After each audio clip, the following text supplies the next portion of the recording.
I'll open the meeting. It's 7:04 PM. Town of Sherborn Advisory Committee.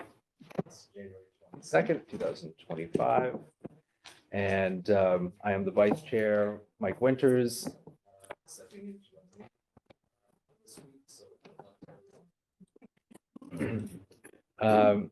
The agenda is up on the screen being shared by Dan. Thank you. Does anyone have any last minute adjustments to the agenda before I entertain a motion to accept the agenda as written?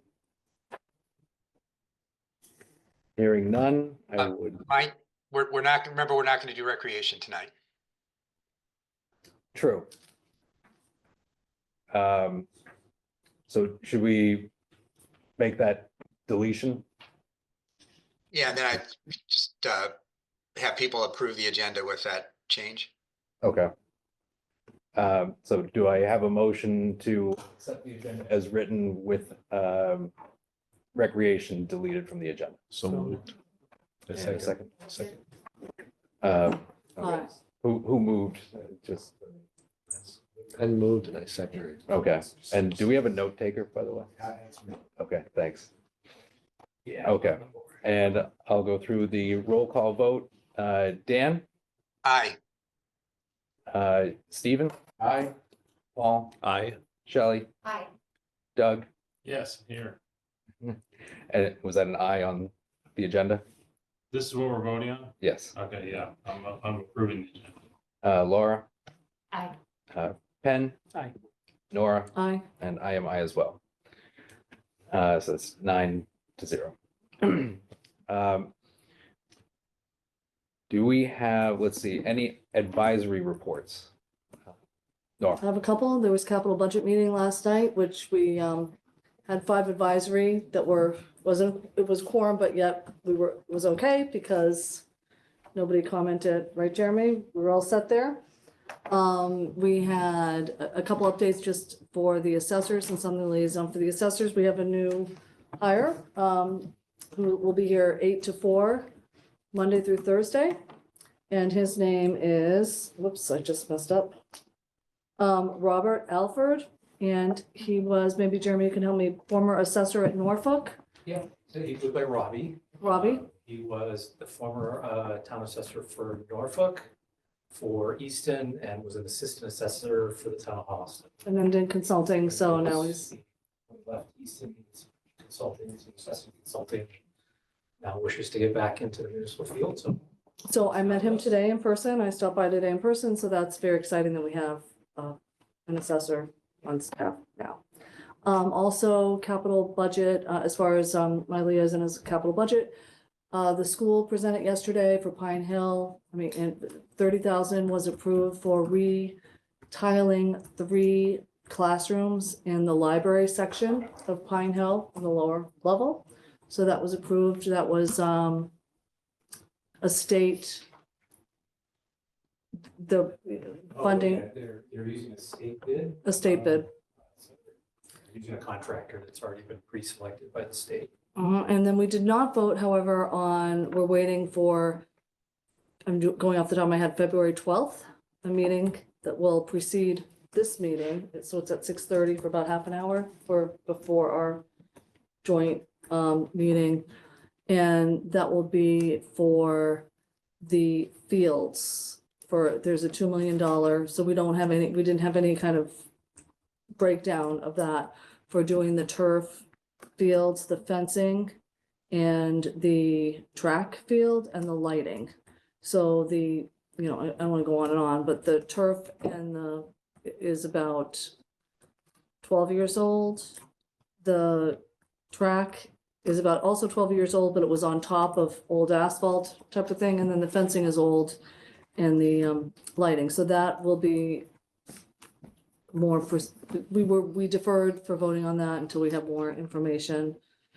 And also just something on the horizon over the next couple of years are the tennis courts. And that's looking at a bigger item. Which So- task force?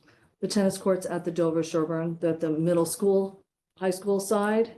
And they're thinking about putting new courts where the football team practices. So if you're looking at the middle school, I believe to the left of the middle school in that section. So that's just on the horizon for 27, 28. Just something to think about. Okay, so that's so far, I think. That's that was great, the thank gist of you. it. And the HVAC for. Oh, Pine thank Hill. you. I brought up the HVAC. It looks like what we had voted on last year, they're getting bids in or things are happening. So it looks like there's gonna be a bigger nut of almost 400 plus added to what the town approved. So that's gonna have to come back to the town, but they're in process of doing that. Jeremy, you probably are the best one to, Town meeting Expand on that. appropriated $300,000. The schools had $100,000. It was a $400,000 project to replace essentially 3 zones or install 3 zones of the air conditioning. in the library section of Pine Hill, but the then, auditorium, cafeteria. mhm, They've advanced the design and the engineer's estimate is nearly, is more than double the money that's been appropriated. So they're looking at alternatives. They do plan on going out to bid with potential bid alternates. With the idea that they may have some selection of costs that may be within available budget. That's coming back to us. oh, yes. Jeremy, am I correct that some chunk of the higher estimate is due to the idea of switching from gas to electric and some of these things? Yeah, so of the 3 zones, it turns out the air conditioning for the auditorium is the priciest. So removing that from the bid and doing the 2 other zones brings it closer to, $500,000, $600,000. The swap out, I believe it was the cafeteria unit that was going to be swapped out from natural gas electric unit to all electric. That may have a price tag that added about $50,000 to the project. The schools were gonna kind of see if that was the real number, so that is a piece of information I could consider. If that's the added cost to swap out to all electric, is it worthwhile or not? Jeremy, can we request that are they doing some kind of a study to see what the cost difference is gonna be to run an all electric system versus what their natural gas, like their hybrid, like the combo system is? Yep. Because sometimes it's much That's higher. what they apparently have done. Okay, And that added cost to swap out the one that's not electric now was about $40,000 to $50,000. but like the ongoing Running costs. ongoing cost for the all electric system versus like what they're paying currently for Oh, a I see. natural gas Yes, system, because yeah. sometimes it's higher. Yeah, we can request that of them. I think we should. Might be So- handy I agree. just on that, if on that project specifically, but also would it be possible to sort of get it? Would it be 2 apples and oranges to do what the aggregate, what the town does? And get a rough cost, so the town's gas costs are X, town's electric costs are Y. Does that make any, that's just too convoluted, isn't it? I'm not sure where you're going. I know the schools do have procurement agreements for natural gas and electricity supply contracts in place. Right, Is that what you're? I think that's the kind of thing, I know the library, for example, has gas and electric and there's a big difference in the running costs there. Thanks.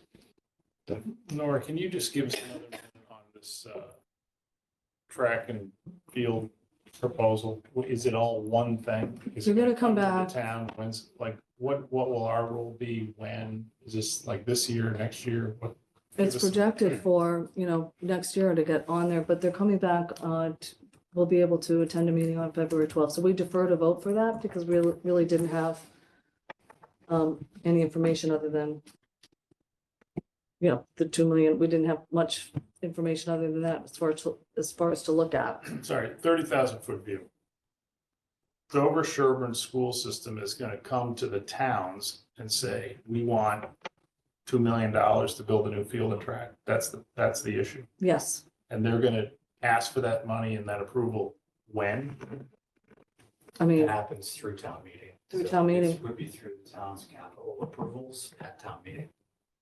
Then if that was approved, then there would be, there's individual agreements for each of those capital projects. So what is the role that this committee has in that product? Reviewing the capital article for its contents. So capital budget, That's what I'm asking. When is that all gonna happen? February 12th. February 12th. Okay. There'll So they're be a gonna come to meeting. us and say, here's the proposal, Mm-hmm. and we can say, looks great, or we can throw out. Well, no, February 12th will be, we can attend a meeting where the engineer, there's going to be a more specific proposal. And then that'll come up for then, we'll vote on that. Capital budget may put a meeting, so capital budget, we'll meet, there's three of us. We'll meet most likely that Thursday on the 14th, the 13th is Thursday, 14th is Friday. Valentine's Day is Friday, everyone.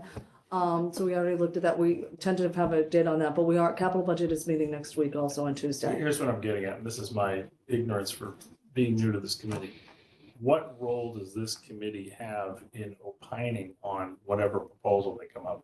Well, you can defer to Mike or to Dan, but basically it's, capital budget will either approve or not approve of it, but then it still goes to advisory. And then advisory may, in my opinion, Yeah, we wait. then we would weigh in on it. Yeah. Ultimately, it's up to the people of, the town meeting and the people to vote on So that. just like every other warrant article. Yes. advisory would have a So advisory, I know nothing about it, so I'm not prejudging, but advisory can in theory say, we think this is a horrible idea, don't vote for it.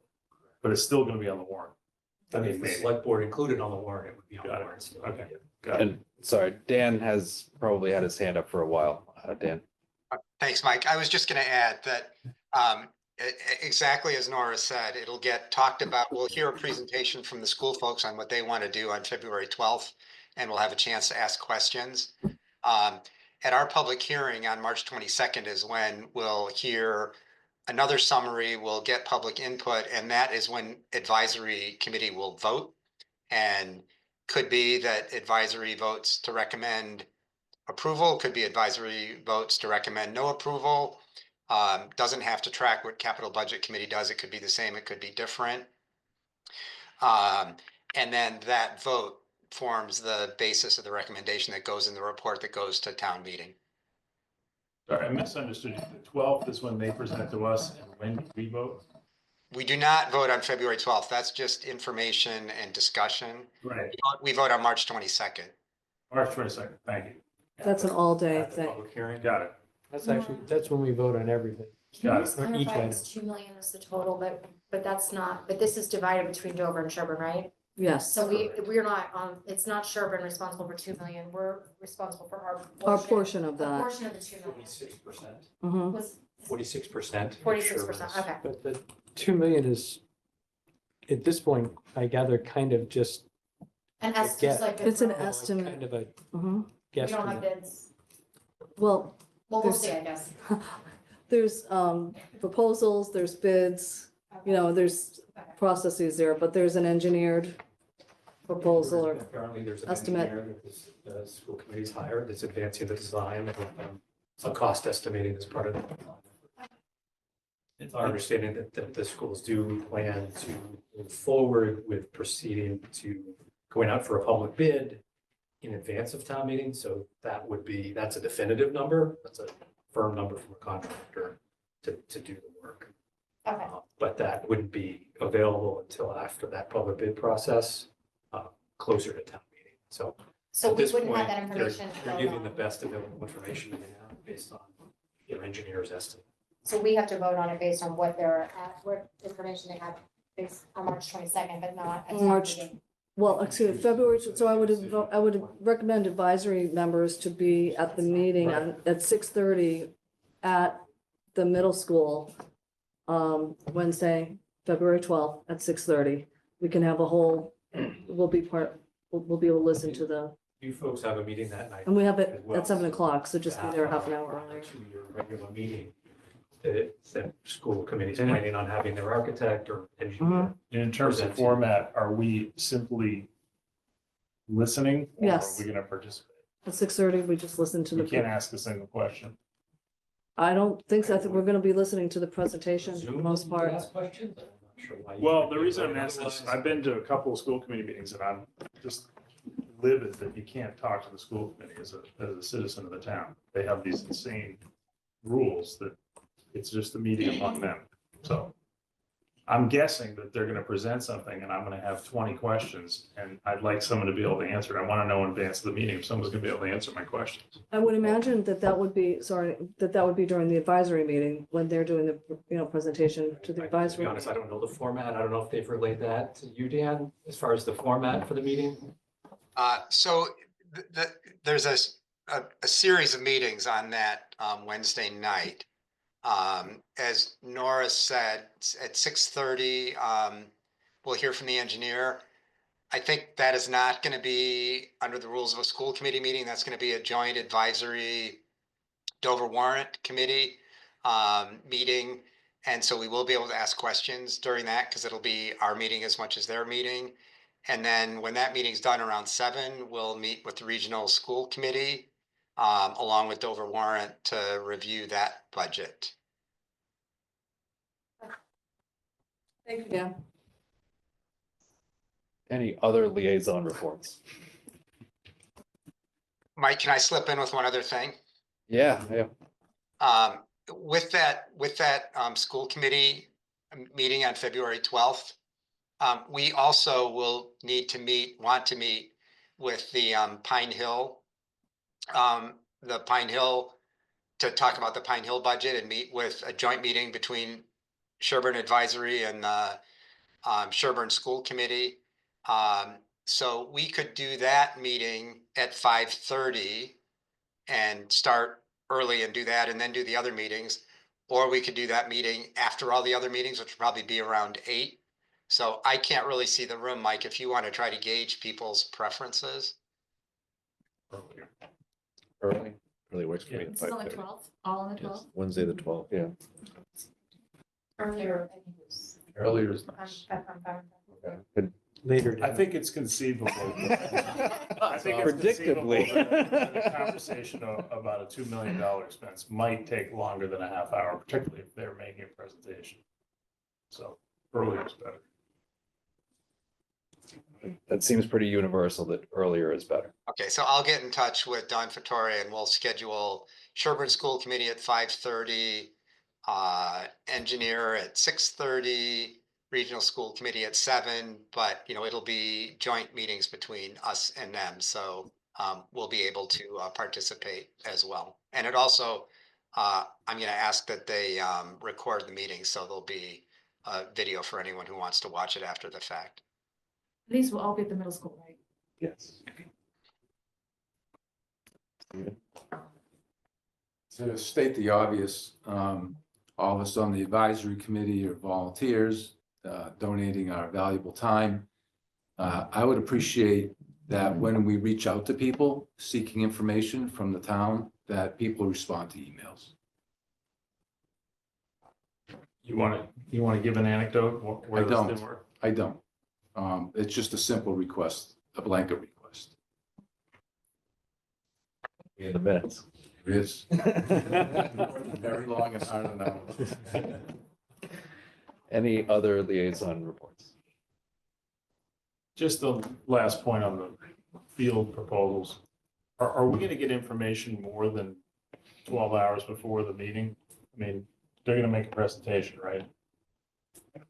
Yes, but I don't know when we'll get the Can we information. request, if we're meeting on Wednesday the 12th, can we request the presentation on the 8th or something? I mean, like in advance? Dan, I'm sure you can request that from the, I mean, I'm sure this is not Budget something they're maker? like finishing up on the 11th, right? Like, can we get the information well in advance so we can review it? I'm happy to ask to see if they can send whatever PowerPoint deck they're going to use ahead of time. That would be great. Would be happy to see it. The prior Friday would be ideal. Well, I've saved everyone a couple of minutes tonight by not circulating the meeting minutes from last meeting, so you're welcome. But that gets us on to budget reviews. First on the list is COA, and Dan was kind enough to offer to share the budgets on his screen, and we have Christina Gallant. Hi, everybody. Hi, Christina.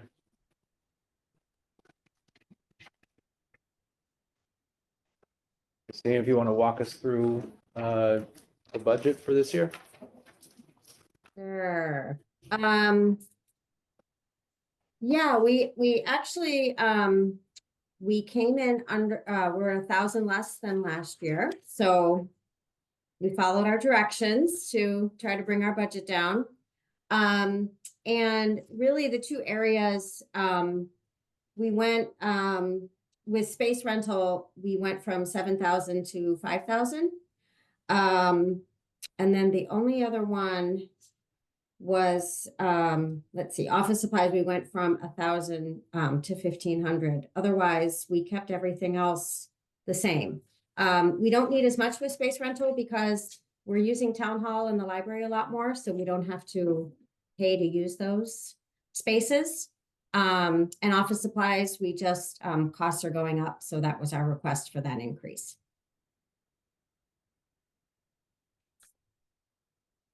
Great. Any questions, Doug? I'm new to the committee. Can you give us a 1 or 2 minute tutorial on the Council on Aging? What is it? Where are you? What's your mission? What do you do? How do you measure success? So we are located in Town Hall. We're on the second floor. And our mission is that we are basically providing resources and activities and services for older adults, but also we work with all ages because there's it can be caregivers, it can be younger people who need things. We have a website that you're welcome to go look at as well that has all the activities, but we do anywhere from fitness classes. We have a very large lifetime learning program that has already started. We do weekly cafes. We have a weekly coffee bar. We have, we donate medical supplies to people who need them. That is located in the basement. So we've got anything from wheelchairs to walkers, to canes, to commodes. And our mission basically is that we're focusing on our residents and providing resources and helping them age in place successfully or help them figure out where the best place is for them to age in place. We focus a lot on isolation, which is why we have numerous activities and programs so that we try to cater to everyone's interests. So we've got quite a variety of programming that we offer as well. And how many residents interact with the Council on Aging on a regular basis, and how do you measure success?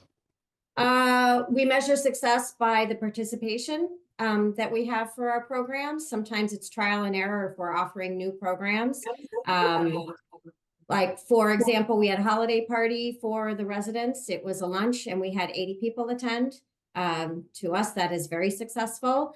We can have a lifetime learning program of 50 people that's successful. And then we can have a creative writing class, lifetime learning, that is 6 people. So that is successful because that's a smaller class. There's approximately 1,400 adults. I don't have all these numbers in front of me. 60 and over in Sherborn. And out of those, we serve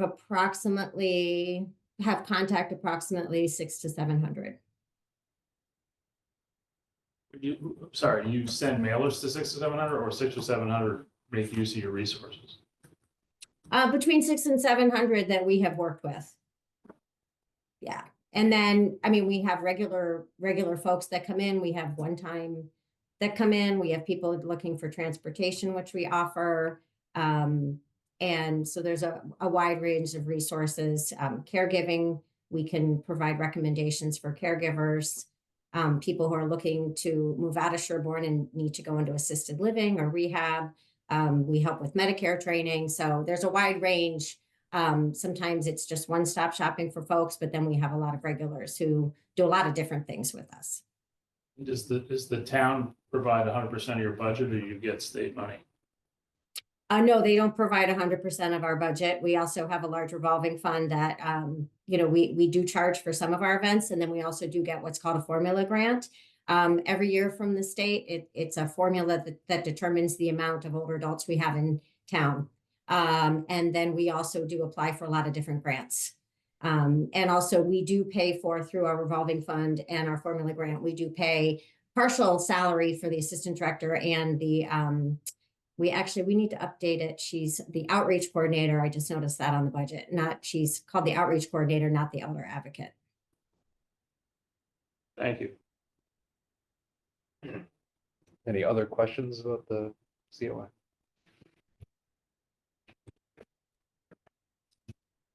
Seeing none, then thank you very much. We will see you when we vote. Great, that was easy. Thank you very much. I like that. Thank you. On the agenda, since we're not doing recreation tonight, is the library. And guessing that Liz, yes, Liz Sand. I am Liz Hi, Liz. Anderson. I'm the library director. Can you hear me at home too? Dan, all good? Yes, I can hear you. All good. Okay, I'll speak up. So I am the library director. I also have a few trustees here with me tonight, Mary McKenna, Brian Conley, and Frank Orlando. And I believe there might be another Tom Van Langen online too. So I do have a presentation.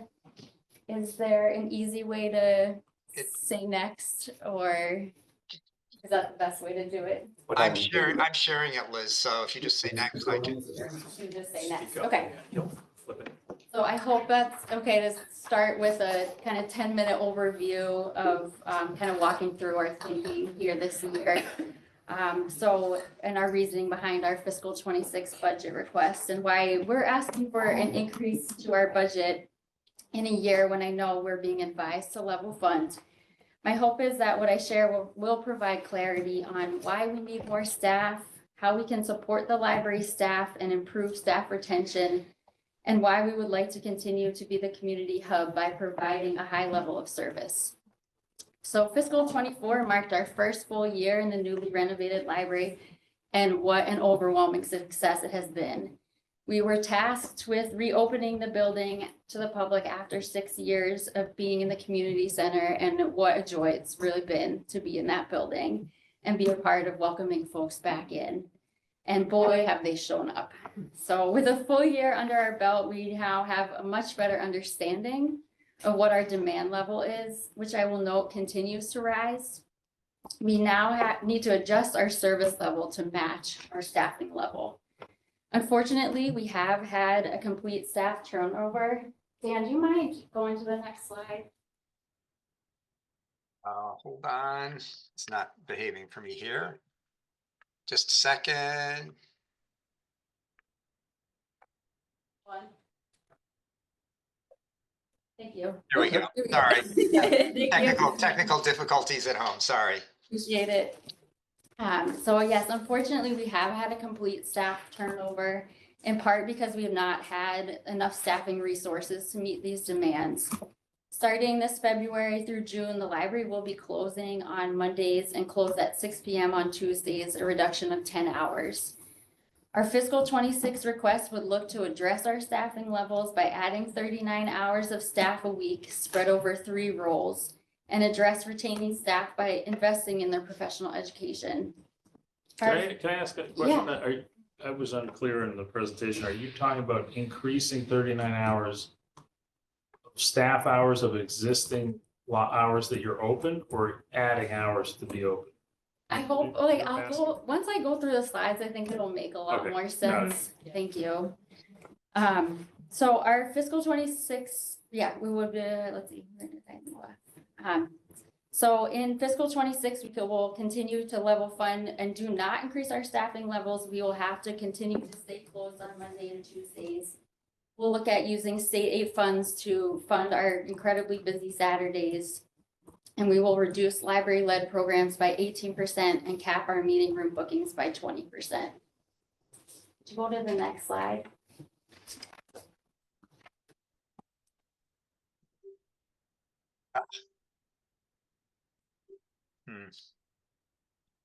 Sorry, Liz, I'm having trouble getting this to behave for me here.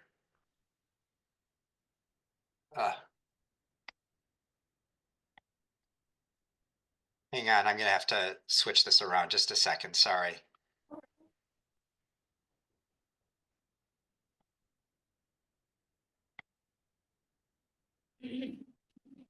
Hmm.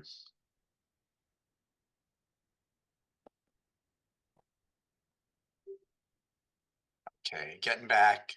Be there with you in just a second.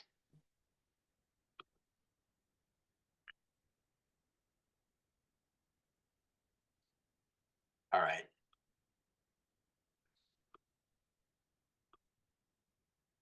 Okay, we're gonna do it this way because apologies, but the fancy slideshow thing was not behaving properly on my laptop. But here's the next slide.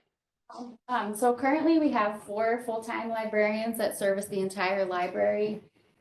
We have a children's, a teen, an adult services, and myself. What we would be doing is adding to our existing positions. And we've been getting very creative with our volunteers since we've been reopening, who are providing core functions for us. So they work 18 hours a week, and which is up 59% over last fiscal year. So if we wanted to quantify that, if our volunteers made the same amount per hour as our student aides, which makes $16.23, we would have saved the town $15,000.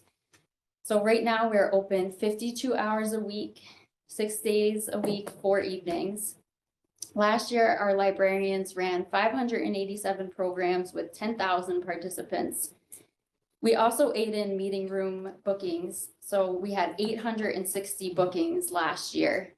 And who are booking these rooms? We have the Council on Aging is one of our biggest users, the Dover Sherborn school groups, the police, the Historical Society, garden clubs, the town departments, Girl Scouts, you name it, they're meeting at the library. So our proposal would be to add a 19-hour-a-week master's level with no benefits children's library assistant, and we currently don't have that role right now. We would then increase 2 existing employees, so our tech services librarian would go from 25 hours to 32 hours a week, and she already has benefits, and increase our circ supervisor from 19 to 32 hours a week, and she currently does not have benefits. So we have spent some time really identifying why we would need these roles in particular. And one of the biggest ones is our new library's children's wing. So before the library was renovated, we were in this little kind of corner of the existing library, and now we have a 4,000 square foot wing. Our kids' book circulation accounts for 50% of our overall circulation.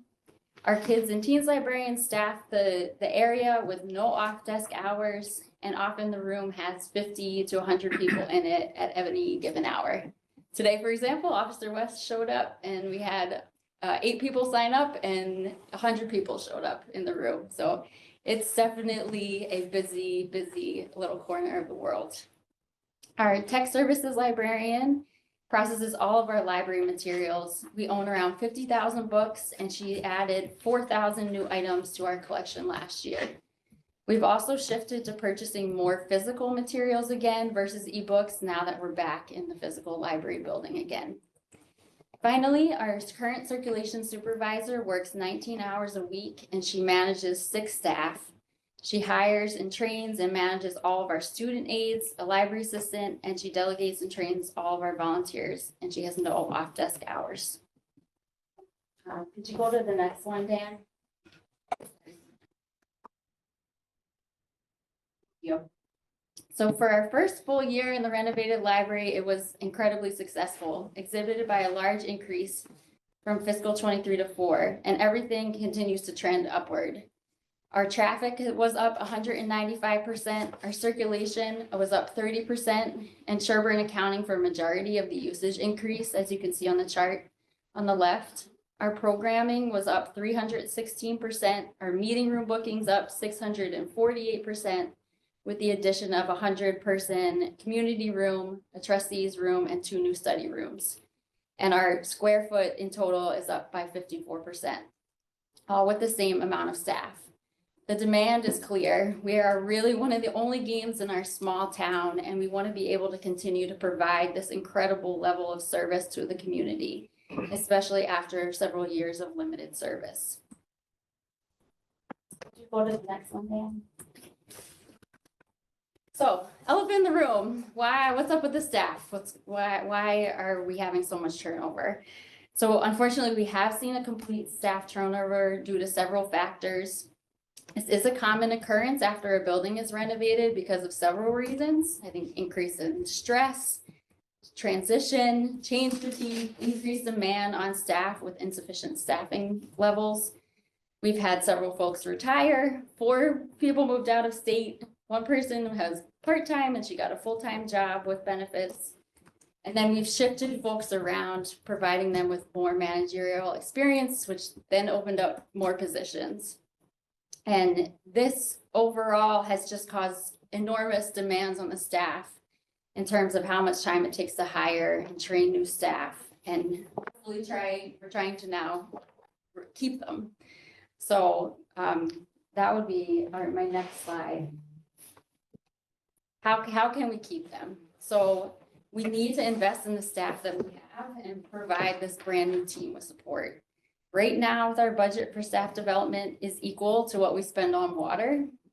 So we've seen firsthand the benefits of sending staff to conferences. After our teen librarian went to a conference that was paid for with grant funds, she came back and we added new technologies and learned ways to improve the experience for both patrons and for staff.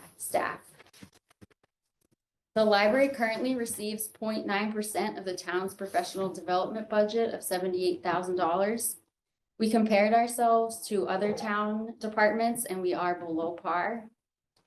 We also did a study where we looked at other Minuteman libraries and tried to understand what their staff development budgets were, and that's how we created our current goal of $6,681. This would mean sending all of our full-time staff to 1 conference and holding a staff development day. And we would evenly source this from 3 areas. We would look for the town budget, the trustees, and the friends who have both also committed to supporting staff development. And we would love to have the town sustain support on this as well. Next. So how does Sherborn Library compare? It's small. I don't know if we can see all that, but according to our research, we looked at the Mass Board of Library Commissioners data, which is published every year. And according to the data, we are understaffed and we're underfunded. I want to make sure to point out that we're looking at Sherborn's fiscal 24 and everybody else's fiscal 23 because they haven't published the data yet. So it actually is probably, it looks a little more stark than it actually is shown here. So the number 1 on the chart, if you look at our hours open, we are in line with Dover, Medfield, and Swampscott, but they have 2 to 3 more full-time equivalents to run their libraries. Carlisle, who as we identified as a good comparison to Sherborn, it has equivalent full-time employees, but they have an additional 30 hours of part-time staff. The second is the meeting room bookings. So we booked our 4 rooms 860 times last year. Only Weston on this chart with 3.5 times our budget has a higher meeting room and circ per capita. And 3, we have the lowest operating budget of the libraries on this chart with similar population and circulation. Dover and Carlisle on this chart are comps, and we know that Carlisle's fiscal 25 budget is now closer to $720,000. My last slide, or second to last. Thank you. So just to recap, we would like to continue to provide the high level of service we've been doing and continue to be a community hub of Sherborn, but we would need more staff to do so. Thank you. Last slide. So I did put in our budget here, which is might need Bible somewhere. Dan, can you make that one the bigger since you're And not what is the total advancing their budget? slides? Where's the number? Yeah, so Yeah, he's just gotta make it bigger. some of the. So our total budget proposal for this year would be 679,500. Sorry, I'm asking for pre this year. Oh. What is the budget? Existing budget? Existing budget is 6,022, 341 was last year's budget. Must be looking at the wrong page. 622,000, 622? yes. And If you the go to proposal is fiscal- what? 679,505. So this budget is a little bit different than how we've done it in years past. So we had never included the endowment contribution. So every year, the library's endowment has contributed towards our operating budget, but it was always a footnote at the end. So we decided this year to kind of bring it a bit closer to upfront so we could see how much is actually being offset. So there's 83,000 this year from the endowment. And then we, for the first time, are doing our state aid towards our, to offset the cost of our books. So that's $11,000. So we have about 95,000 that's offset. So the top portion of the budget is the personnel. So those changes, it would be an increase of about 54,000. Breaking those down, the children's library assistant would be 20,321. The tech services would be an increase of 12,715. And the circulation supervisor would be an increase of 21,350. Do you want me to pause that? Yeah. Yes. Can you, I know that the assistant children's librarian position was not benefited, right? Correct. And then, can you just remind us if one of these is going to a benefited position or if Yes. it's already benefited? That was Just, it the- helps us with like the The overall overall town picture, situation. absolutely. So it was just that last one, the circulation supervisor. Okay. She is on there. Is it part-time to full-time, the 20? Exactly, it's the 19 hours to 32. Okay. I'd just like to point out one other thing that comparing fiscal 26 to 25 was about a $65,000 payroll increase. And the previous year was about 105,000. So over the 2 years since the building opened, payroll has risen about 170,000. Previous to when we moved into the new library, there were a few positions that were added. We had a full-time teen services librarian and 2 part-time 16-hour positions. They were approved, I think, back in 2016. But since we were in the community center for much longer than we anticipated, we had no space for them. So we ended up hiring them much closer to our move-in time. My point was, I just wanted Yeah. to point out that that for over the past couple of years, it's been a significant increase, almost 50%, 40%. That's not making a judgment. I'm just No, pointing it out. absolutely, thank you.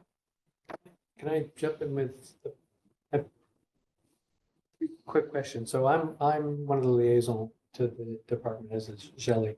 So I'll say thank you for bringing things down on the budget. I appreciate the work there. On the list of negative consequences, it said you'd have to use state funds to fund the Saturday librarian. And I guess my question is, what's wrong with that? Nothing, absolutely, except it will tap into what we are able to contribute back to the town. Right now, this year is the first time we're offsetting that, and so we would look to use some of that instead to fund. Our Saturdays are by far our busiest days. We have right now, it's really hard because we don't have enough staff to work on Saturdays, so we've tried starting out, seeing how it works with 3 staff, 2 whom are adults and 1 is a student. And it's our busiest day by far, and normally, like on any given day, we have more like 6 people. So they can barely take their lunch break. So now we would look to use the funds that we have to try to improve those days for the staff. Versus if we had additional staff, we could use them as Saturday Because it was backups. listed as a negative and I wasn't quite sure what the problem. Yeah, I guess it's not a negative, but more an impact. Okay. And then this is a couple things I remember. So of the 860 meetings, something like 700 something are actually bookings of the study room. Yeah, a rooms, vast not like majority meeting of rooms. Yeah. them are study room bookings. I think about 125 or so, maybe a little bit more, are the larger meeting room bookings, which just end up taking much more staff time. Right. But the state kind of lumps that data together. Right. And so on the other list of negatives, it said if we cut the hours, we'd end up spending more on materials. And Mhm. so I'm going to tell you what I understand the case to be, and you can tell me if I'm wrong. So my understanding is that the state or some portion of the state requires that 20% of a library's budget be spent on materials each year. Yeah. But if a library meets certain criteria based on the days they're open, especially weekends and evenings, and by Yeah. some formula, that amount can be cut to either 15 or 16 or 15%. Correct. We're there. Yeah. So if we if the library had to reduce its hours by some and cut into that, then the portion of the library budget that would have to go toward new materials might increase. Correct. But it's still, it's not a dollar amount, it's a percentage It's a amount. percentage. And so our percentage of a smaller budget that needs to be Correct. spent might go up. But the other side of that coin is if the budget increases, even if we maintain it at are we at 15 or 16 now? Right now, last year was the first year we qualified for 15%. Okay, so right now we're paying, we're mandated to spend 15% of our budget as opposed to mandated to spend 20. Right. But if we increase our budget in order to keep these hours, we're gonna have to spend 15% of the bigger, newer budget. Right. I don't know I guess it depends on, where advisory lands on and the town lands on how to advise us to move forward. That number could change depending on the level of funding increase or level fund. Yes, you are right that is true. Right, so I just want, so that was sort of Yeah, a it's a long-winded little question. confusing, but you explained it well. Okay, because that was one of the other negative consequences, which is literally true, but the phrasing troubled me a little, basically. If we don't spend this much money, we're gonna have to spend more money. And it was not broken down in the presentation in a there's no room there for a complete picture, but I wanted to make sure that I had it. So in asking my question, I sort of I hope I explained it to people about how that process worked. And then whatever the formula is a separate. Right. Yeah. It's an interesting point, but I guess I'm just not sure, like, is that reflected in the budget? Does that impact the budget that you presented or? Yeah, I mean, in terms of, so right now, what's presented is the budget as if we qualified for the 15%. So the numbers, so it's a little confusing below, but there's a few things I would like to point out from the lower half. So the cost, what Hannah was referring to, so our computer online services and our films and books, those two numbers combined are the 15%. overall budget. So basically, we do the whole budget and then we figure out what that number is. So that we can basically adjust in either of those two categories accordingly. So it doesn't say it's, the percentage could fluctuate, but that number is basically the 15% between those two. And then there's other costs to our Minuteman library system. We're part of a network. So which we pay into, and part of that cost is also paying into like ebooks and that program. So that number is given to us by Minuteman and it changes every year as well. And some of that is based on circulation and usage. So it is up this year a little bit. For all of Minuteman libraries, it's up. And ours is up a little bit more, not a little bit more, but is up from last year in part because of some circulation increases as well. But we do get a $2,500 offset grant towards us as a small library. So we do get credit there.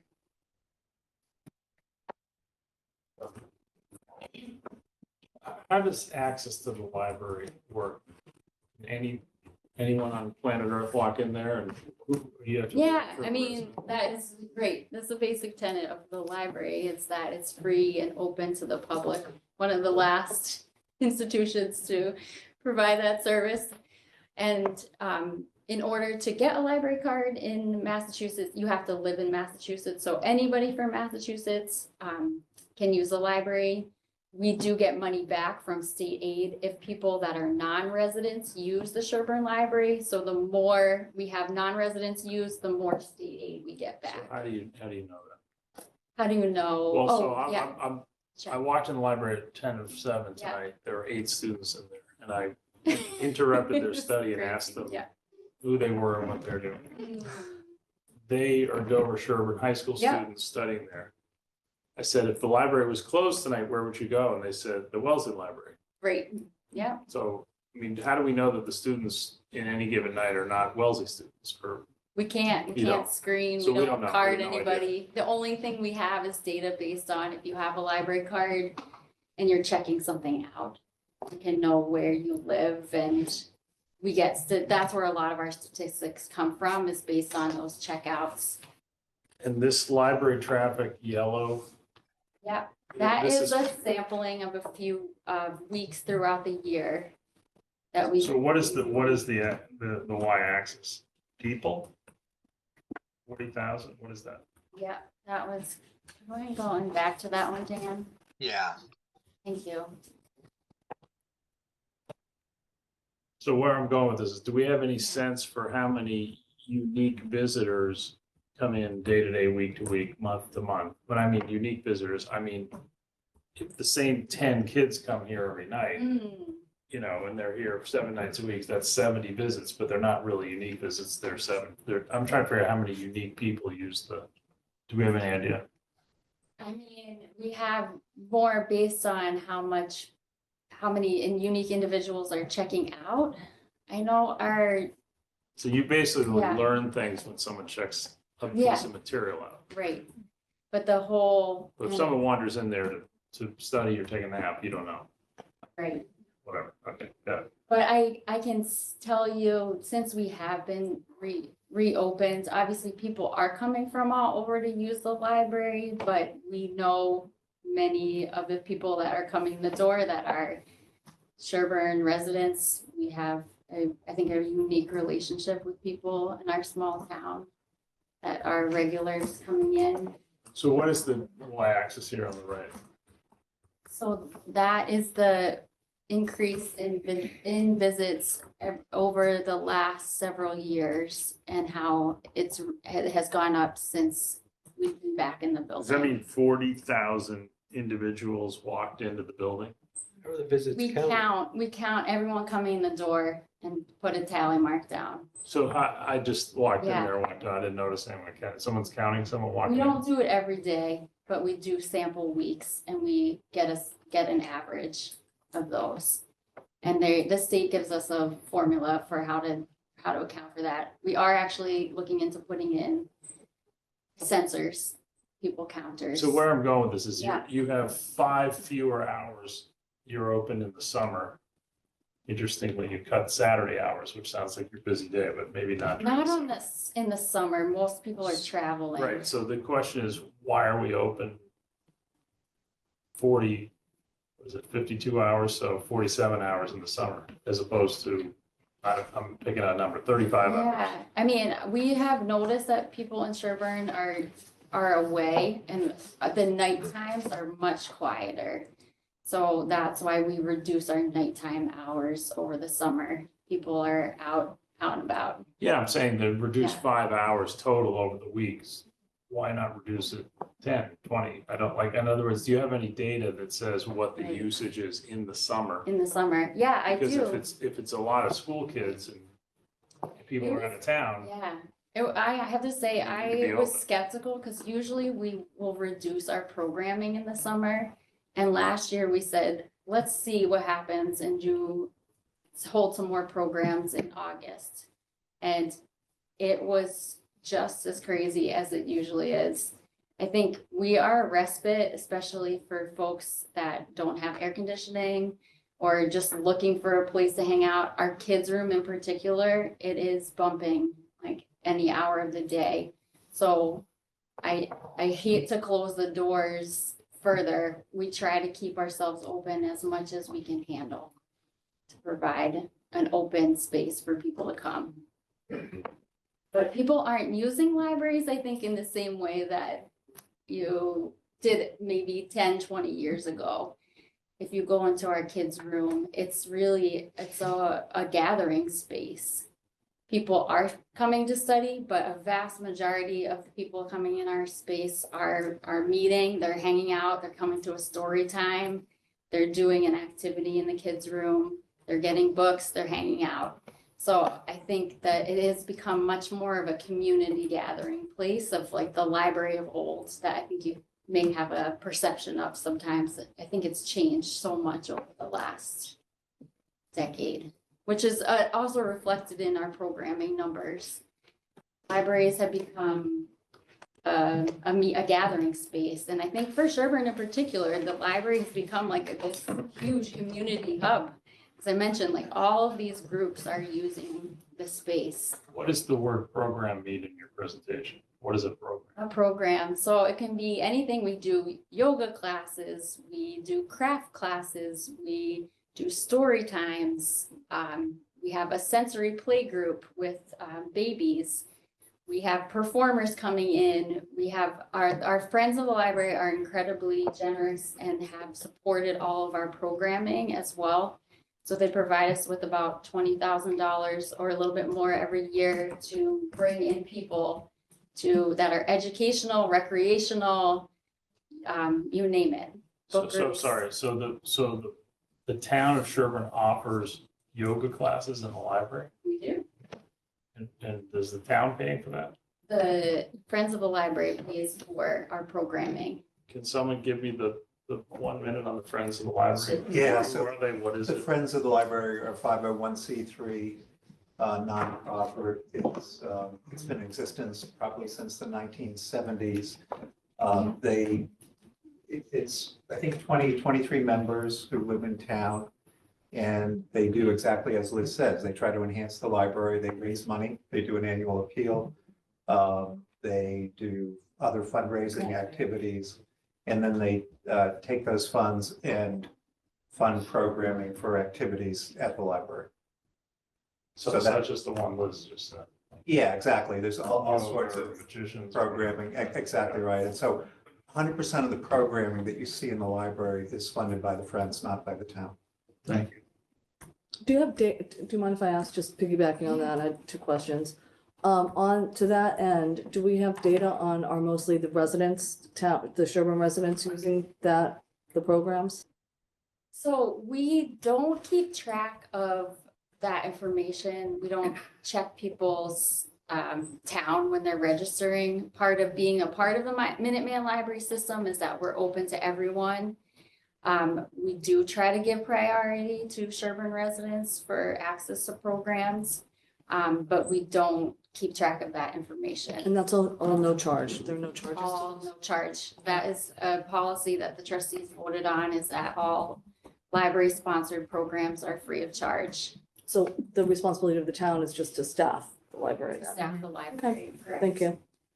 I think, can I just say one other point? I didn't really break down the rest of the bottom of the budget, but some way that we've kind of been thinking about the budget as well is that if you look at the amount that the endowment and the state aid and how much that offsets for the overall town library budget, it would be asking the town to cover the cost of the personnel and the cost of books.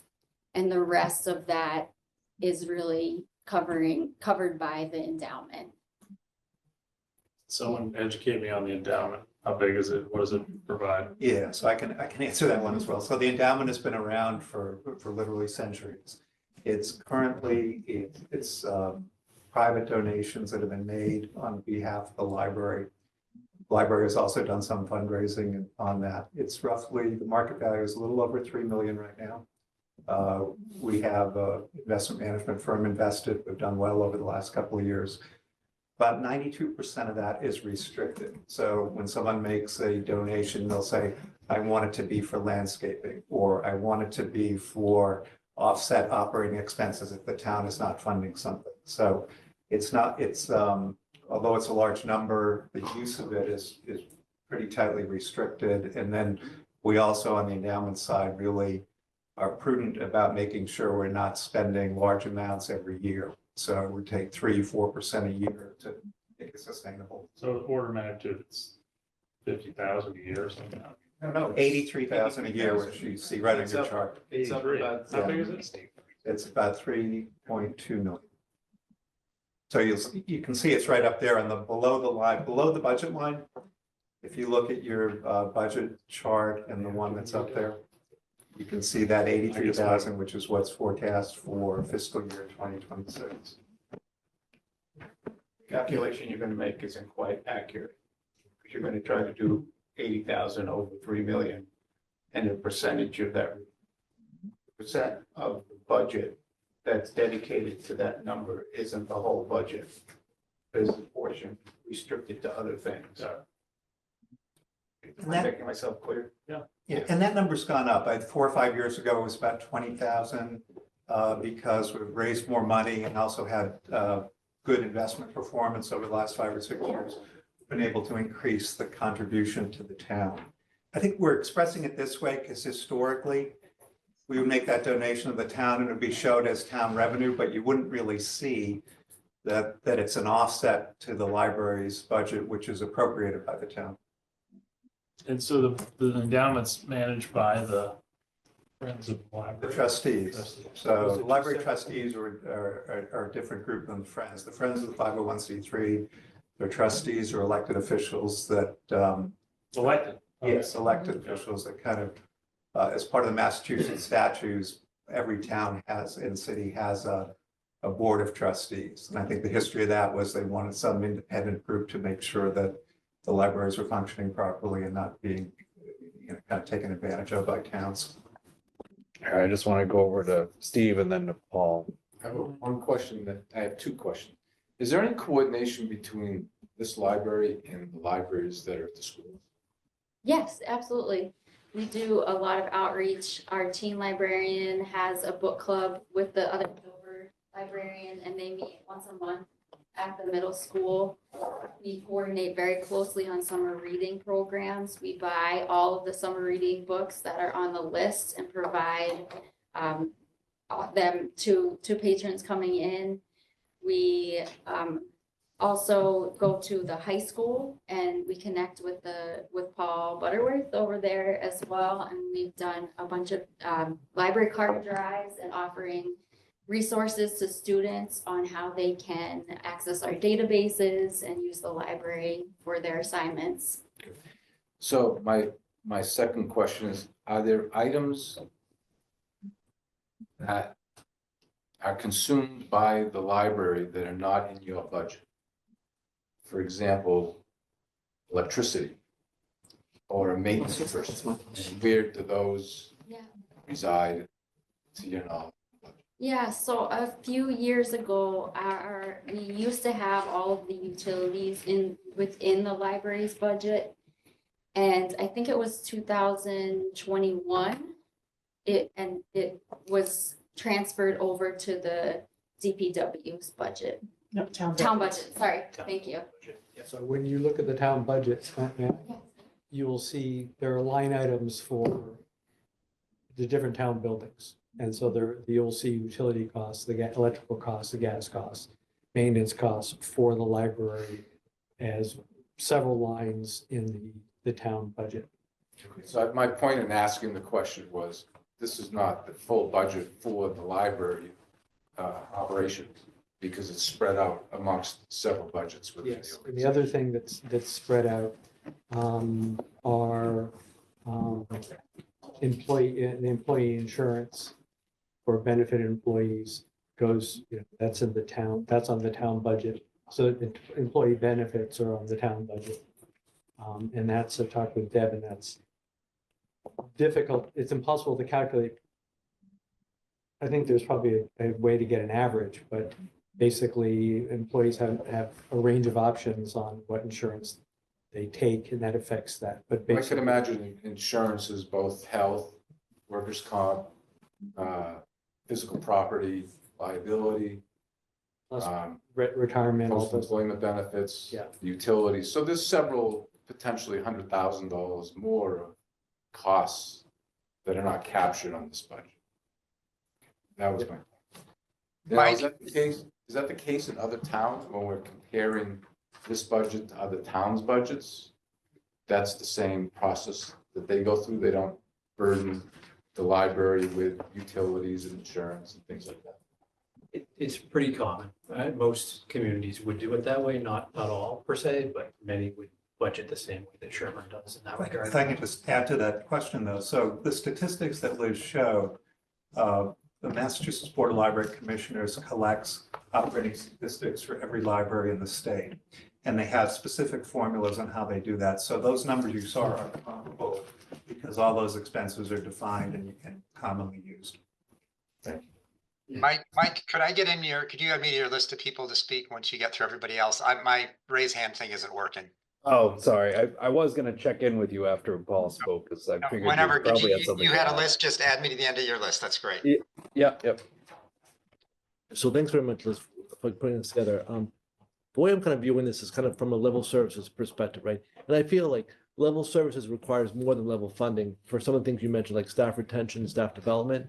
But it's hard for me to see what the actual budget would need to be level services, because your proposal recommends increasing the number of hours. So I'd almost like to see some options of your proposal kind of makes sense-ish in terms of like the domain of the library and kind of increasing services with more hours and so on. But I'd like to see another number, which is what is the level services number, like meaning same number of hours and so Just on. for clarification, so the budget that is proposed here would be the hours that we have right now, which is 52 hours open. In order to level service where what the services that you have seen is this budget. Right.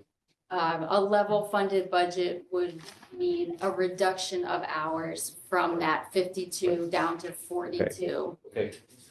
The part that I didn't understand though, the proposal says adding 19 hours a week. So to me, adding hours means more than level services. It's increasing services. Right. I thought that the adding 19 hours was adding 19 hours of staff Of time staff to time, maintain the library hours. correct, yes. Is that- Okay. So is another way of saying that right now where everybody, my words, not yours, everybody's overworked and we need more people to deliver the same number of hours? That's That's, the gist of it, yeah. okay, so do you imagine that if we're gonna do this, that somehow your turnover would not be 100% anymore? I would really hope so. I mean, that would be the goal.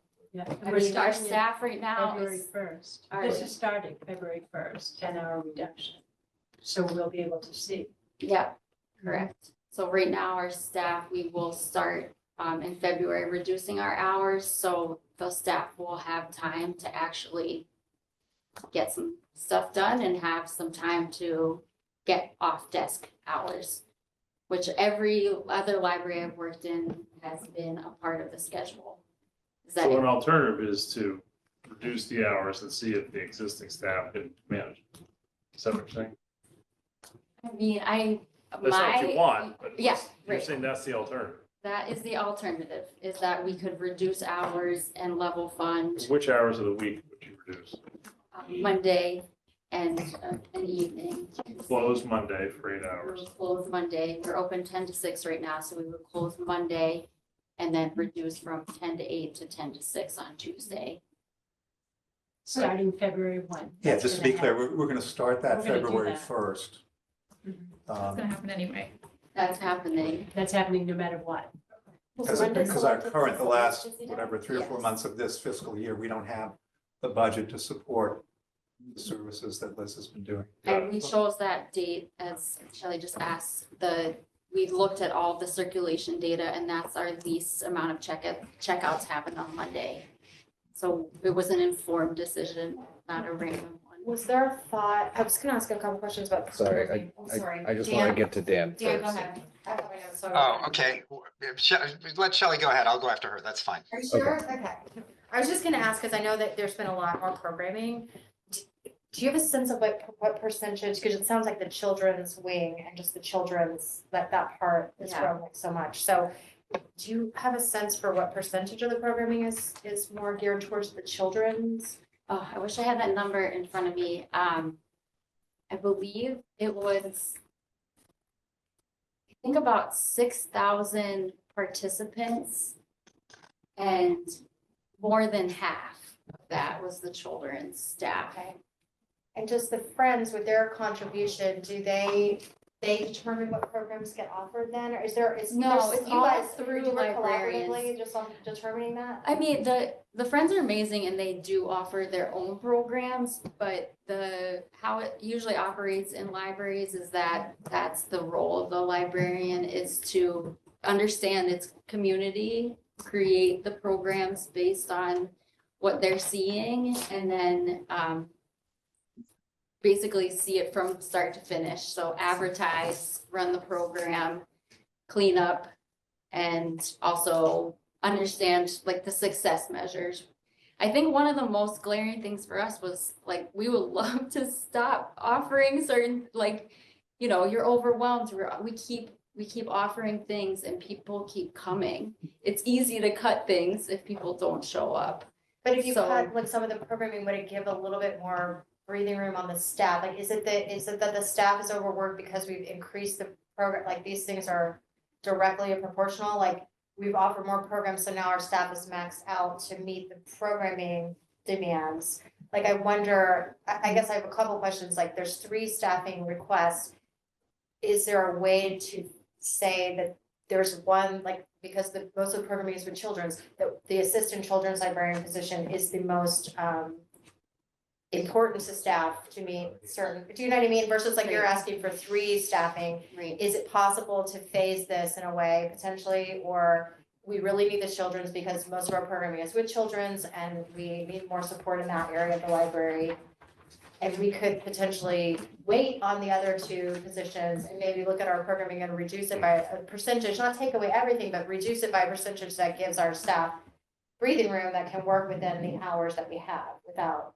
Yeah, I mean, I think I we just- were tasked with this year kind of putting out there what we really would love in an ideal world to meet the demand that we have.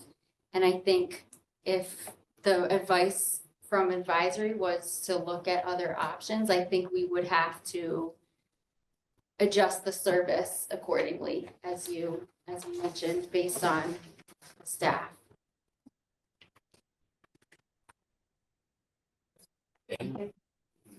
Yeah, thanks. So Liz, thanks for a very thoughtful, insightful presentation. Really, really helpful. And appreciate that things were circulated ahead of time. That was great.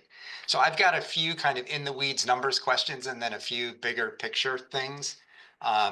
So for kind of in the weeds numbers questions, is there dollar amount for how much the Friends contribute typically in a year? How much support are they providing, or what's the right way to think about that?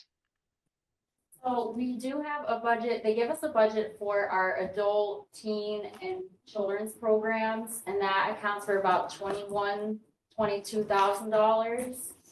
And then they fund other things, they fund our museum pass program, which is about $6,000, which offers discounted passes to museums. They have a student award where they give graduating seniors that work at the library get an award, so they fund that as well every year. And then they do their own programming as well, so that it funds their own programs that they're running. Okay. Internally, so it's, I would say, roughly about 30. Yeah, okay, great. I just wanted to, I don't need an exact number. I was just trying to get a sense of scale. Hey, Dan, it's Brian. If I can just add a little color to that. So their two biggest fundraisers are they do an annual repeal, which you probably all got back in December.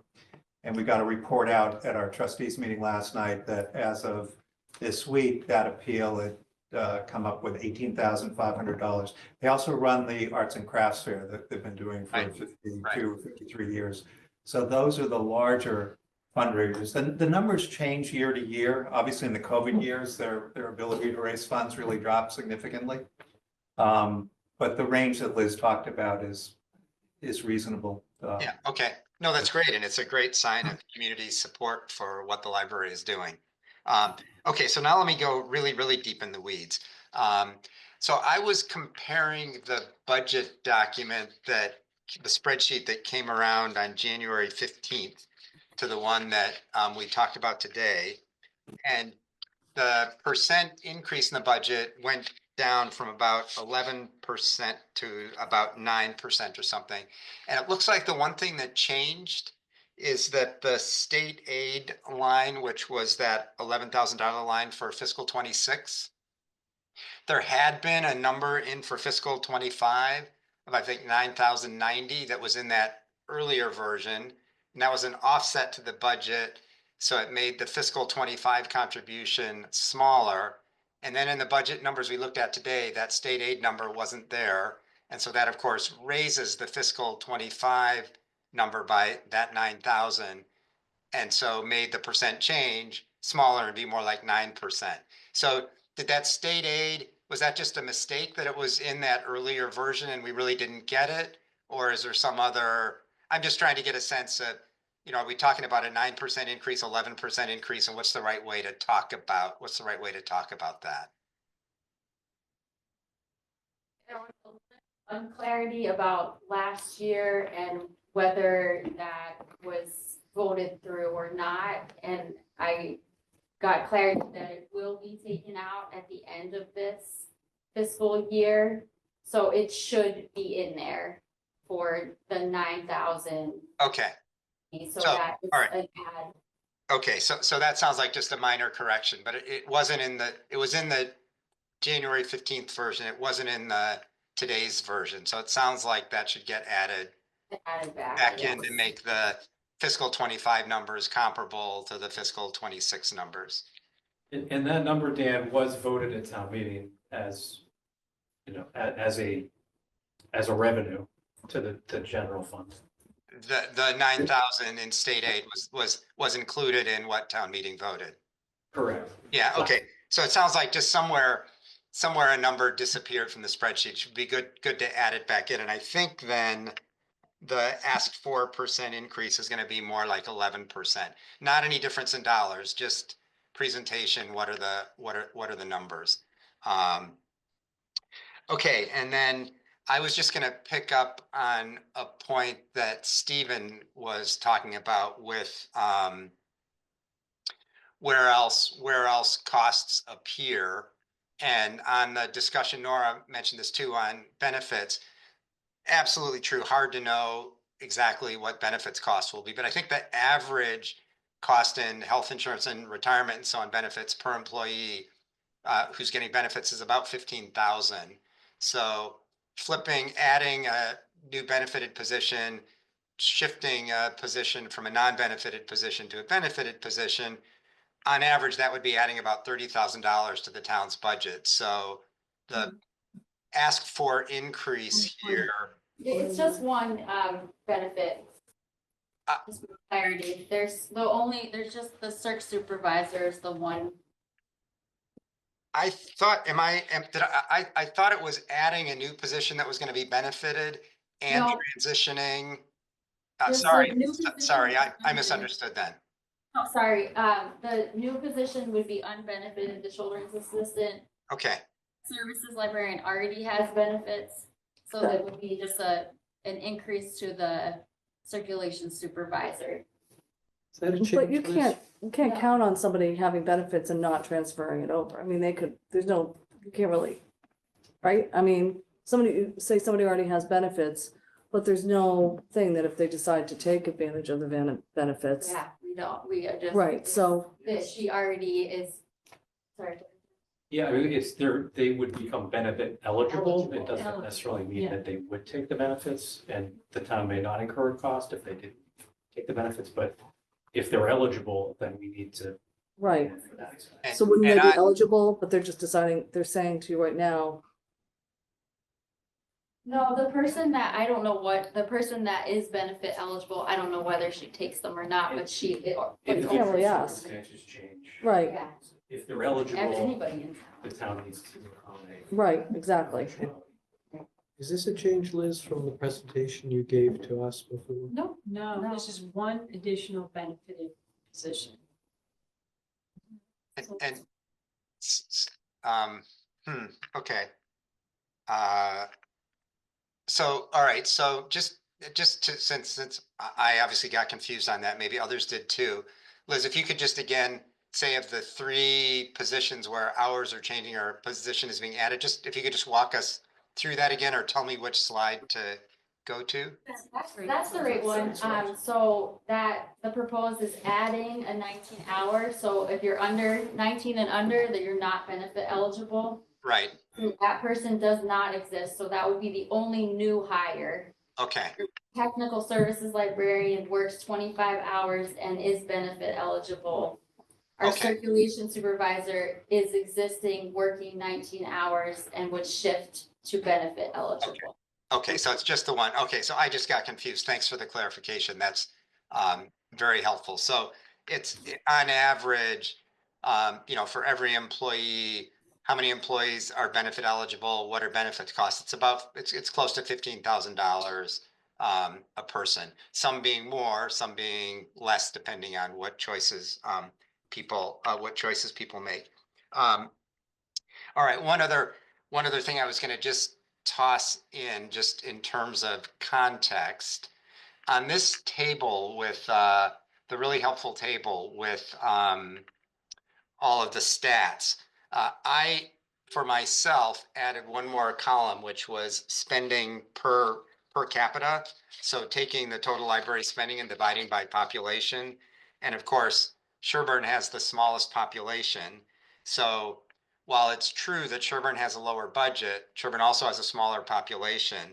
So on a per capita basis, Sherborn lags a little bit behind Dover, a ways behind Weston, but is spending way more per capita than Medfield, Swampscott, or Wayland, and a bit more per capita than Carlisle. So we're a smaller community, not as many people to spread the costs over. So that makes it more challenging for a smaller community to have as big a library with as many programs as Weston does, without asking the people in town, taxpayers, to cover a larger amount. Okay, so I mean, that comment just highlights, I think, the broader point that advisory tried to convey in its guidance letter. It's a tight budget year, lots of things happening that are making that the case, which is why I think, Liz, everyone's asking lots of questions and trying to think about this. I wanted to pick up on Shelley's point and just ask again, whether you've considered kind of phasing this in, making some adjustments to programming, maybe adding some staff now and having maybe a multi-year plan for getting to the place that ultimately you'd like to be. And I guess along those lines would also ask the question of, again, picking up on Shelley's point, how you'd prioritize sort of the different asks. And, if it really were to be that it would make sense to scale back, which would be the most important, second most important, and what would your thinking be along those lines? That's a great question. I mean, I think we'd have to do that experiment and come up with different versions of this budget. And make it come back around. Yeah, okay, that's fair. That's fair. I mean, it's a lot coming at you all at once, and I'm just beaming in from outer space. So Yeah, I mean, I think we would ideally love to keep going on the success that we've had, and keep plugging away. I think we have a really hardworking staff that is doing the best they can. And I have to ask, I think, on their behalf. yeah, and you've done an amazing job with the library coming back and bringing it back and making it a center of the community. I think the challenge is just it's a big ask, and with everything else happening, it I think is just ultimately town meeting will decide, but it's just challenging to balance all of the kind of different demands from different parts of the town. Okay, there's one raised hand in the audience, and Doug, Penn, and Steve. I'm just wary of the time and the list of additional budgets that we want to go through, so I don't want to cut anybody off, but I just kind of say that just to, help move things forward. But Sandra Burke, I'll let you say your piece and then we'll get to the folks in the room. I'll be quick. Thank you. I'm Sandra. I'm the president of the Friends of the Sherborn Library. I just wanted to say a couple quick things because I know there were a couple questions and statements about the Friends. As the library has kind of scaled and reopened, the Friends have done the same as well to mirror that. The Friends does a lot of their own fundraising events for sure to help raise money for the programming, as Brian and Liz both mentioned. We also host a lot of community building events for the library, such as our trunk or treat, summer concerts, town and library welcome committee, library yoga. We have the art program and showings in the downstairs community room. These are all things that are peer services to the community, not fundraising for the Friends. We do that. We utilize our entire volunteer staff for all of these events to help take the load off the librarians and the library so that they and us can work together to continue to provide community building support to the library. As the financial needs of that library have increased, we've stepped in and helped out in the last year with an increase in budget towards the library programming, as well as an additional amount of funds towards staff development, which historically we've never donated to. So we're happy to do so. We were excited we were able to pass that through for the fiscal year. But I just wanted to make a note that we're amping up as well to help support them. Great, thank you. Just a quick question about staffing down the road. Town meeting approved $100,000 last year to suss out a plan for a museum that's going to go in the library. Does that happens? It's totally separate Is from it the going to have anything to library. do with your budget? It does not. Right now, I know that is one of the capital budget items, and they are working with an architect to come up with a budget and plan, and we've been involved in kind of advising on how we would be living together if that did happen, but it is not reflected in our budget. So there's no expectation that if that were to happen, your budget would go up because you need more staff or No, more hours? no, we would function completely separately. Thank you. So Dan, I just want to build on your point, if I could, to make sure I heard it correctly. Are you suggesting that a potential way to view this is not to build the staff to accommodate the perceived need, but to build the staff to accommodate a certain level of need? That is, the staff can't do everything that's asked of it, or can't do every program that's possibly asked of it. So we need to kind of pick and choose based upon the level that, let's say there's one new addition, this one increase this year, another increase in fiscal 27, that it's eased into. I think this is what Shelley, you may have been saying. Not very eloquently, but thank you, Steve. So is that what you were suggesting, Dan? Yeah, something along those lines that, you know, it's, you know, the library recently reopened. You know, demand has gone up a lot. Demand has gone up a lot because people really value the space and the community that it creates. Picking up on a point made earlier, perhaps also demand has gone up because supply has gone up and there are a lot more programs being offered and there's take up. But to the extent that those are stressing library staff, you know, it might be that there's just been more of that more quickly than what the staff can sustain. And maybe there's a balance here between figuring out kind of right sizing the program and figuring out what staff are really essential and maybe not trying to do that all at once and doing a more incremental changes in staff and, you know, thinking of smaller staffing changes this year and having another year of information to see how things go and maybe scaling back on programs somewhat. Pen first. Just a couple of quick thoughts. So as Liz knows, I'm a very heavy user of the library. I actually, as of this morning, I had 29 items checked out of an 18. I'm the one. Just out of and- yourself, yeah. Yep. Oh yeah, I'm a reader. Oh my God, aren't I a bad guy? But so I'm in the library a lot, and I admire that you really hit the ground running with the new space. And I guess, but I'm just thinking about, but in looking at that and this, there are two components to level services. And one is the hours, and two is the programming within those, the programming you choose to do. So those are, you know, there could be, I don't know where the flex would be, but I could see there'd be flex on programming, reducing programming, but keeping hours to keep the, you know, the funding would be level, the services wouldn't, but there's some balancing there perhaps.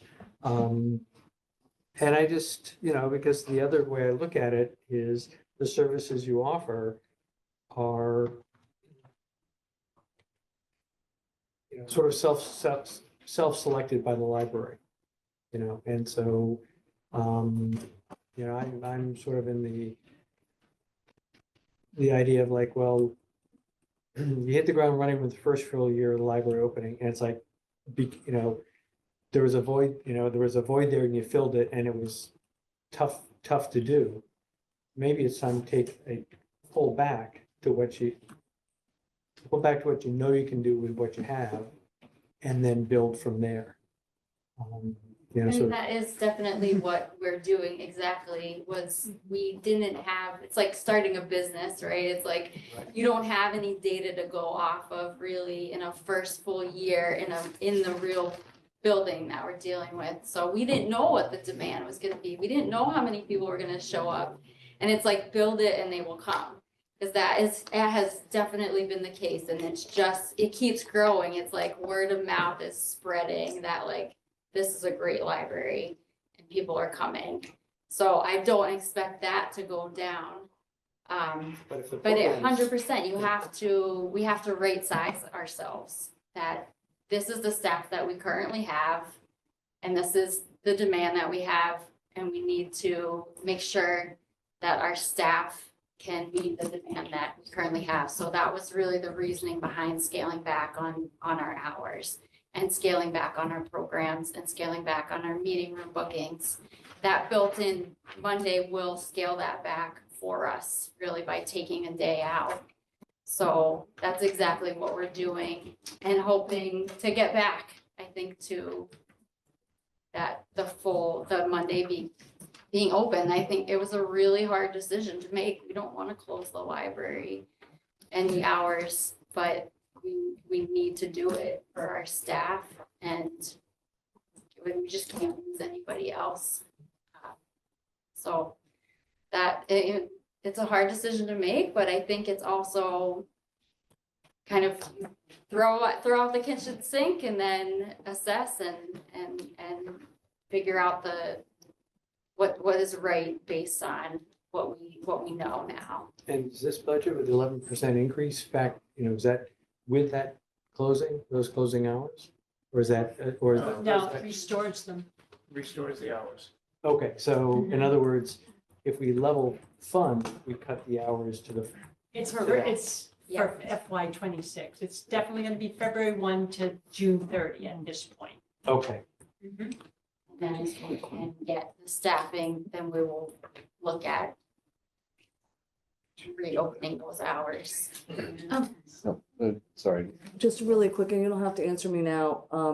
I would like to see the electric and the gas costs, or if there is, or compare and contrast. I mean, I know it's hard because we're at the 1858 townhouse over there, but what the cost is to run the actual facility at some point. I know it's not part of the budget, but I'm just, so whenever you get that to me, I'm just, not now, but whenever, I'm curious for a follow-up before. Deb is actually tracking that specific. Yeah, because, that's for the trustees. We track it every month. We're just paying the bill today, so I have it on my list to do tomorrow. Okay, I'm just curious about how much that's impacted. And then my final one is, do you generate any income from like renting out the rooms? Not necessarily for students, but if people come in there. No, we don't charge for the rooms. When we moved back in, we wanted to see what the demand would be for Sherborn residents. We limit the bookings, not of the study rooms, but of the community room and the trustees to Sherborn residents. Okay, that was gonna be, thank you. So we wanted to see, okay, based on where we're at, like what's the demand? So we wanted to make sure that we could serve the Sherborn first, and then the trustees have decided, at least for the next year, to put off that conversation because the staff can't handle our current demand. Mhm. So expanding those services beyond, but it is a conversation that has been kind of ongoing and looking at the 1858 townhouse and how right now, basically what I do is say, there is a very nice building right next door that you can rent. So I think that part of the conversation is not competing with other groups in town. Thank you. I can help address that. So, as Liz mentioned, most of the room usage is for the school system, COA. Mhm. And you heard Christine say she doesn't have to pay room rental fees anymore because she can do her activities at the library. So when we discussed this, we were thinking if we started charging for the rooms, it would just be pushing the cost to a different town budget, which you guys would catch, right? And you figured that out. So you know. Other towns occasionally will rent out rooms for a nominal fee, $40, $50 for, a couple hours or so. They usually only charge if it's private organizations that are using those rooms. And typically they don't allow organizations to charge an admission fee or anything like that. So I'd say in the libraries we looked at, maybe 30% charge a room rental fee. Okay, just curious. All right, thank you. I don't mean to No, belabor this. you want something quick? Yeah, I was just curious, in terms of having days where you're closed, is that atypical for other town libraries? So we did look at, there's Bolton, for example, is a similar size and they are closed on a weekday as well. So it isn't uncommon, I think, for libraries of our size to do so. I think we are exceptional in the amount of services that we're offering. I think that happens anytime you open a new building. It's like open the floodgates. So it really kind of depends also on the building that you have and how loved it is too. Yeah. Well, thank you very much, Liz. Thank you. Really for appreciate all of spending the so much time. time for- Thanks. going And through thank you, this. Friends of the Library, as well. Sorry to keep you up at a school night. Trustees for. Thank you. Thank You. you. Thanks. I'm gonna update for you. To Dan, yeah, okay, that's good. Okay, so next we have the Select Board and Legal. Is that, yeah, Jeremy? Yeah, I can speak to the select board budget. So the select board budget is essentially the office that supports the Board of Selectmen. Select board. Selectmen don't get paid anything. The select board do not get paid, no. So the salaries here are for the town administrator, the assistant town administrator, which are two full-time positions, and an administrative assistant, Jeannie Guthrie, who is a part-time employee. We do the HR functions for the town. We support the select board and the ZBA as their staff. Also in the salary line item, there is the senior citizen tax credit. That's where we account for folks that may be assisting, working for the town to offset their property taxes. That's where the cost of that is borne in the select board budget. Currently budgeted at $12,000.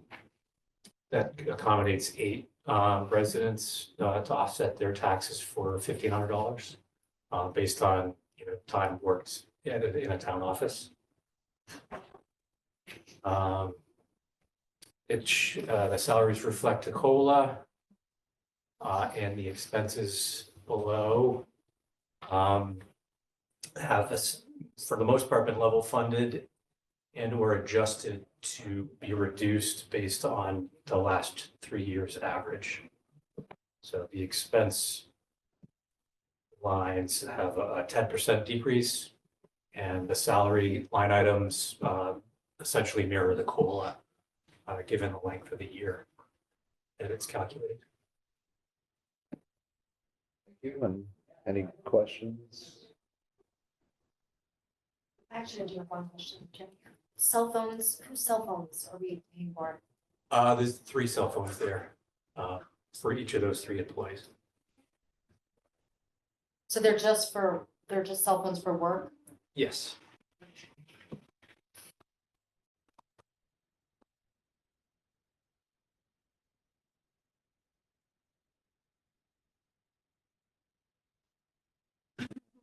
It's not fair. So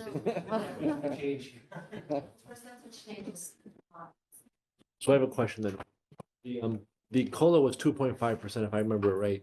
So some of the items in the salaries are 2.5, but one is 3.13. So why is that higher than the It's just COLA? the way it's calculated. Well, and it's actually Jeremy's salary and he has a contract and it Okay. changes in the middle of the year. Okay, right. So it's not a Okay. flat 2.5%. One of those We have exception to go things. through the Okay, got it. calculation Okay. Based on the contract. It was nicely calculated on one of the tabs in the spreadsheet. And Jeremy's an exception over has to. Okay, right. And I do have one question. One kind of follow up on that, like, part of it's kind of a general thought, right? Because our recommendation for COLA was 2.5%. So if any budget is more than that, what's the justification for that ish, right? I think the library had several above that, but then there were good reasons for it and so on. So I wonder how we can remember to ask, but is there another process to say if the COLA is more than 2.5%, which is what select board in our guidance was, then how does that get justified? Well, normally every budget you get, there's a second tab that's called Form 5, which outlines all the employees and their rate of pay. And normally it's 2.5%. If there's any adjustments, it's because of increase or decrease of hours. And you can see it right there. Okay. I mean, if you would like, we could add, footnotes to express it a little bit better. It's probably just good to see which ones are above the guidance and what's the rationale for it. as a footnote would be helpful. We can do that. Yeah, I think that's the calculation for my pay is based on. Right. Yeah, that makes sense. And I'm not picking on that particularly, it's just more of a process thing about when it goes above the guidance. Thank you. The two other employees in here are adjusted based on the 2.5%. Thanks. Could you just give me some historical perspective on assistant town administrator from fiscal year 22 to 23 to 24 and the jumps in that? Yeah, her Was that job combined? description was updated to include HR functions, and the pay was adjusted commensurate with that responsibility addition. Okay, Where did the HR function live before that? It was newly born. Probably in a number of spots, or not at all. looks like it was probably with the 2022 town administrator. No, and the. I'm just being 22 facetious looking at the Yeah, numbers. I was gonna say, the 22 town administrator was when our previous administrator left, and we had to have a big payout for him for all his vacation That was time an and everything anomaly. else like that. So that's why that is. Oh, interesting. Okay, that's good And historical. then you'll see that the assistant town administrator is a very low number, because our assistant town administrator became the interim town administrator. So that, Oh, all right, this is great historical. Thank you. Yeah, that's a good point. If you look at, during the times, FY 22 and 23, Diane was serving in an interim capacity as the town administrator. So her salary was being drawn from the town administrator line, not. Okay. Well, that's helpful. Thank you very much. Any other questions? There's no proposed change in staff hours or service level here. How many hours again? Just, I guess it can go in here for hours. How many hours? Yes. I think in all three. As you're here. 80, 90 a week. 90 hours a week. he gets paid for 40 hours a week, but he works way more than that. Yeah, I so wasn't Diane, asking for, I'm just saying in general. I think all three of us put in a lot more time. Yeah, no kid, I know, that's, yeah. I'm salaried, so I don't think do what it needs doing. No other questions? I think we can move on to the planning board. The other one that you had there was legal. Yeah. Not much to see Mm-hmm. there. So I didn't understand what that was. We have town council, correct? Is this related in any way to that? That's where town council was paid. This is the budget line that town council was paid from. The legal services line. The reason we only budget flat, we budget $80,000 every year, because it's one of two departments that you can actually go over budget within the course of the year. Right. And you don't really want to, it can fluctuate wildly, so you don't want to burden the taxpayers by budgeting for the highest amount. So if you level budget, and that's why you'll normally see at the end of the year, we do a reserve fund transfer to pay for the balance of the legal fees. But we don't want to burden the taxpayers in case we don't have to pay as much. Yeah, that makes complete sense to me, but I guess I have a macro question about how we round these fees and who makes the decision. So I'll give an example. Talking to the inspectors, they basically, Chris basically said some, developers are getting more aggressive, pushing the envelope on state regs. And so we look for town council to opine, like, hey, I should react to this. So when any department, the Board of Health, anybody says, hey, I want legal advice, they do what? They go to you? And then you say, yes, go talk to council, or how does it work? Generally, that's the case. Because we're budgeting, It's really sorry, based we're on budgeting 80, we're policies set spending by the 285, that's a big difference. The big swings are not the questions that you're Yeah. talking about. The big swings are for larger issues. Like the town gets sued or something. Yes. Okay. So is there any transparency or public disclosure of, for example, just pick a year, 200, I can't read it, or 85, whatever, some big year. Fiscal year 22. Like what happened? Like what were the 20 things we spent money on, or was it all one thing? Like I don't know personally. I was not involved in that fiscal year. Or does this get, I guess what I'm saying is does this actual get reported anywhere? The actual So we number go gets back and reported, say, however, hey, it looks like detail behind you it. know, hey, the Board of Health used half our legal budget or whatever, I'm making it up. I mean, how do we know where the money gets spent? Because it's all in hindsight. This is the one budget that goes over. It's the one, it include also snow and ice is the other budget that can go over budget and be funded in the next year or balanced. And yes, it's just like snow and ice. It tends to be reactionary. Right. But is there a way to get the details broken out? Well, yeah, I mean, we have all the You have to inputs. ask for the bill. Here's ask for the here's bills. what I'm getting at. We're talking to each town department. Give some context. Yeah, go ahead.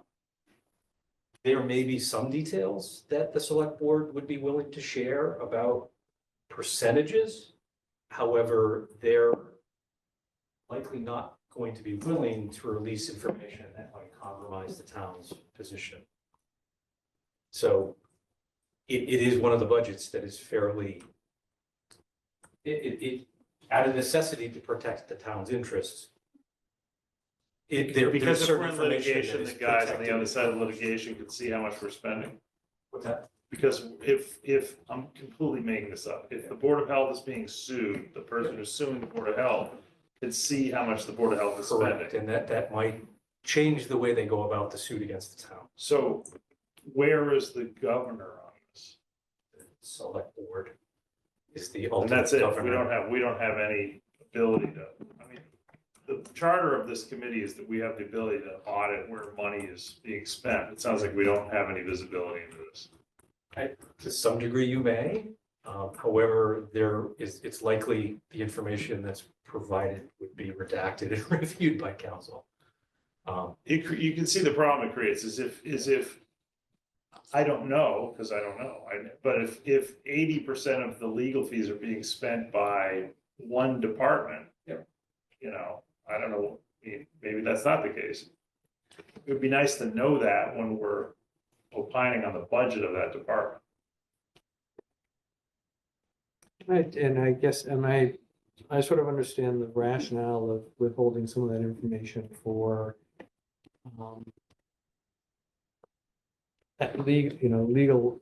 legal things that might be active.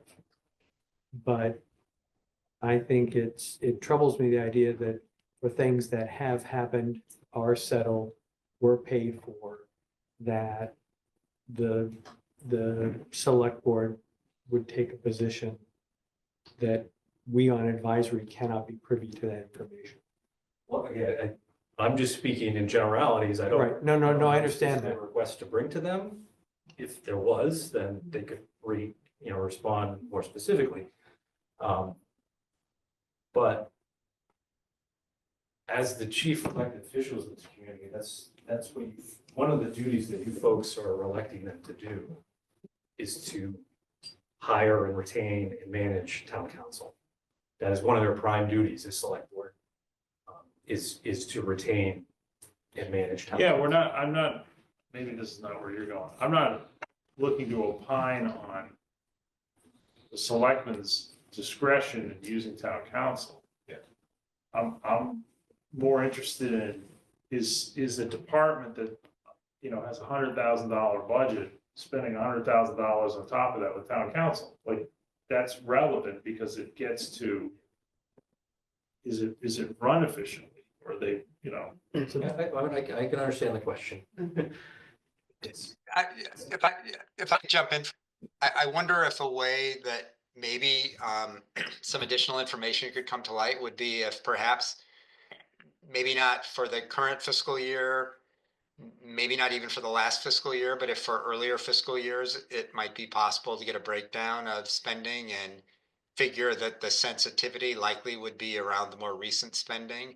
And if that might be a place to start with information that the select board might be comfortable sharing. That's possible, Dan, but a number of legal issues are longer in duration. Yep. So can I Steve. jump in for a quick second? So I appreciate the subtleties of putting in the 80, but I'm not sure, from my perspective, if it's realistic that the town would spend 80,000 in legal fees. Even though it can take from the reserve fund or make a transfer. Yeah. So my thinking would be, it seems like the number should be at least 125, if not 150. I don't know how long 80 has been the number. It could have been for the last 10 years and we just. 15 years. Yeah, it's not a realistic number. So my thinking would be then change the reserve fund by the amount that you increase this one by. Or, you know, you just don't increase this one and also keep the reserve fund at the same number. But I You're think. saying debit the reserve fund. Is that what you're saying? I'm saying, right, if the reserve fund has been 400,000 and this has been 80, so it's 480 combined.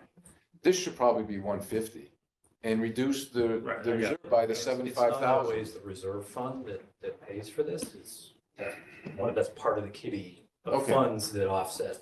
It's unrealistic to me, in my opinion, my limited opinion, that 80 is a budget number. Yeah, I mean, the 3-year average is 180. It's not gonna be that. I think we should be more straightforward with the numbers gonna be. And we know that the stuff coming, that's gonna require more legal time, not necessarily litigation, but just in general, we're rewriting a lot of stuff. We're gonna be doing stuff that we're gonna need advice from legal counsel. I just think we should put in the right number, not some historic artifact. I propose that to the select board. It's their budget to adjust. Okay, you tell us. Respectfully, you said it. I was just gonna ask, what struck, I think might be a little bit what you were saying, Penn, but maybe even more so, which is the topic of sensitivity. You know, I don't think what we're suggesting is that what we spend on legal stuff gets published in the paper. Yeah. This is like a board of people, a committee of people that would be discreet and would understand that. And, kind of back to Doug's point, sort of part of our remit to be able to have an independent view on spending. So I guess I'm not even sure why we wouldn't be able to see current spending and to understand that. None of us is going to go jeopardize the town. Not intentionally. I agree. Again, this is the select board's decision on what information to release from their legal budget.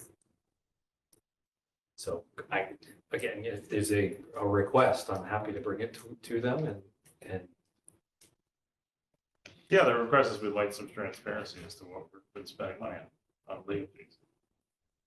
Understanding that there's sensitivity and maybe ongoing litigation, but they can Is it show a us. percentage breakdown? Like, that's pretty vague, but the percentage of the budget that's been spent was this percent for this department, this percent for that, this. It's not consistent. So again, it's a pretty reactionary budget, but.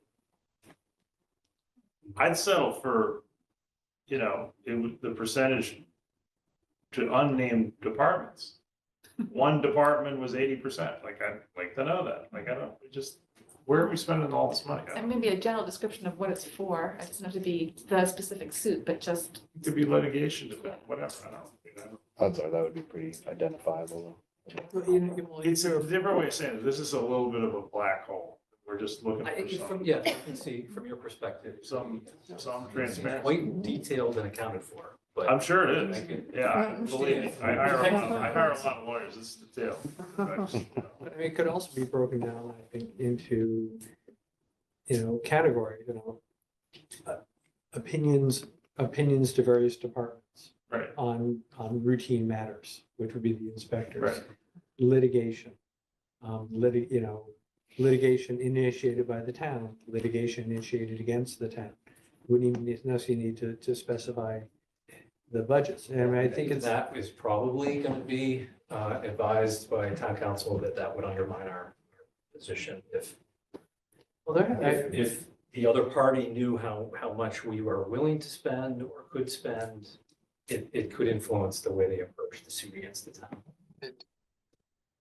Well, they can look at the town warrant. We got a 33 million. See what information they may be able to, to release. And I guess the fair question is, then what would we want, what would we do with it? So let's just say we get it. Then all of a sudden, it's a select board sort of like, and now we have to answer a bunch of questions, that the advisor's gonna ask us. So, They're like, I think like them, it's- so they should answer your questions, but Yeah. I think it's relevant to our, as Doug was saying, our oversight of budgets. And also it's our relevant to our, the potential we have on oversight of management. Well, given the size of the budget and the number of moving parts, I think it's a very reasonable number. And I have a feeling these are very moderate, very reasonable rates that this council is charging. So I personally have no issue with the budget. I think it's probably well managed, and I just would advise that it be updated to, if it's been 15 years, billing rates have at least doubled in 15 years. Even for normal, routine, recurring type stuff. we do have a competitive contract. Yeah, I would well imagine. They are. If I could jump in for just a second. Sure. So Jeremy, sounds like there's interest in detail, whatever information the select board would think was reasonable to share. Sounds like there's interest in any additional background and information on the legal budget that, might be available without compromising, the town's legal position. And it might be the answer to that is there's really nothing, but it might be that there's something that could be shared. It is, remember, it is on Laura's point, it is tricky because if we're having a public meeting and things are shared in a public meeting, or things are shared with us, they effectively become public records. And so there isn't really a way, I think, for one set of information to be shared with us and another set of information to be shared, that isn't public or part of the public record. And Stephen, on your point, it seems reasonable to me that, if the number's been 80,000 for 15 years, that it could reasonably come up some. One of the reasons for keeping it low is that, as Jeremy said, legal, just like snow and ice, is one of the special categories that are handled. There's special rules for the budget. And so, don't want to have a number that's too high and overtax people. Just have it roll over to free cash. And it's different than other budget lines where there's no penalty or no complications to running over. But if it's been 80,000 for 15 years, maybe it'd be reasonable to bump it up some. At least that'd be my sense. Give those poor lawyers a raise. I mean, Covered by their contract. part of the reason for having a low number is not to signal to opposing counsel in litigation how much money the town is willing to spend. And so that's part of the rationale for just That putting got brought up last year. So there's no signal that, oh, the town is either willing to spend a lot of money or not a lot of money. Because everybody will look at this and say, oh, this is just a placeholder. This isn't really the number. And that's partly by design. I do remember discussing that last year, to keep it at 80, for that last reason. Just saying. That did get brought up. I assume that the Any litigation, increase in this budget would reduce your excess levy capacity. Because it would be budgeted. Right. I mean, any increase in this comes directly from, taxpayers immediate, in this budget year. I assume a settlement of a litigation wouldn't come out of this budget. That would be separate. Like, What's that? This is only the legal fees, not like if there was a settlement, like that wouldn't be paid out of this, like. Correct, right.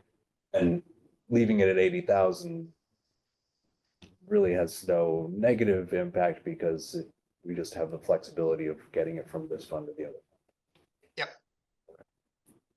Is there any, I mean, I understand the logic completely. But I mean, is there any benefit to increasing it or? Yeah, I mean, just to be a little bit more accurate with your budgeting, if the 3-year average is, 189 and it's budgeted 80, the trend seems that it's a higher budget number than 80. More of an accounting practice than anything. How close do you want budget?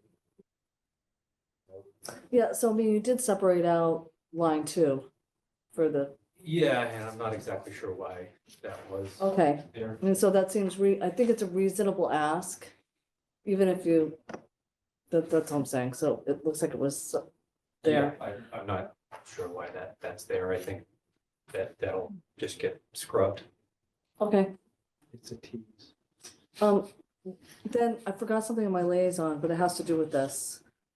There was a 75 request to capital budget, even though it doesn't feel like a capital item, for the zoning and redoing all the bylaws. I'm wondering if that goes under something like this, since it is somewhat of a legal document that Heidi was proposing.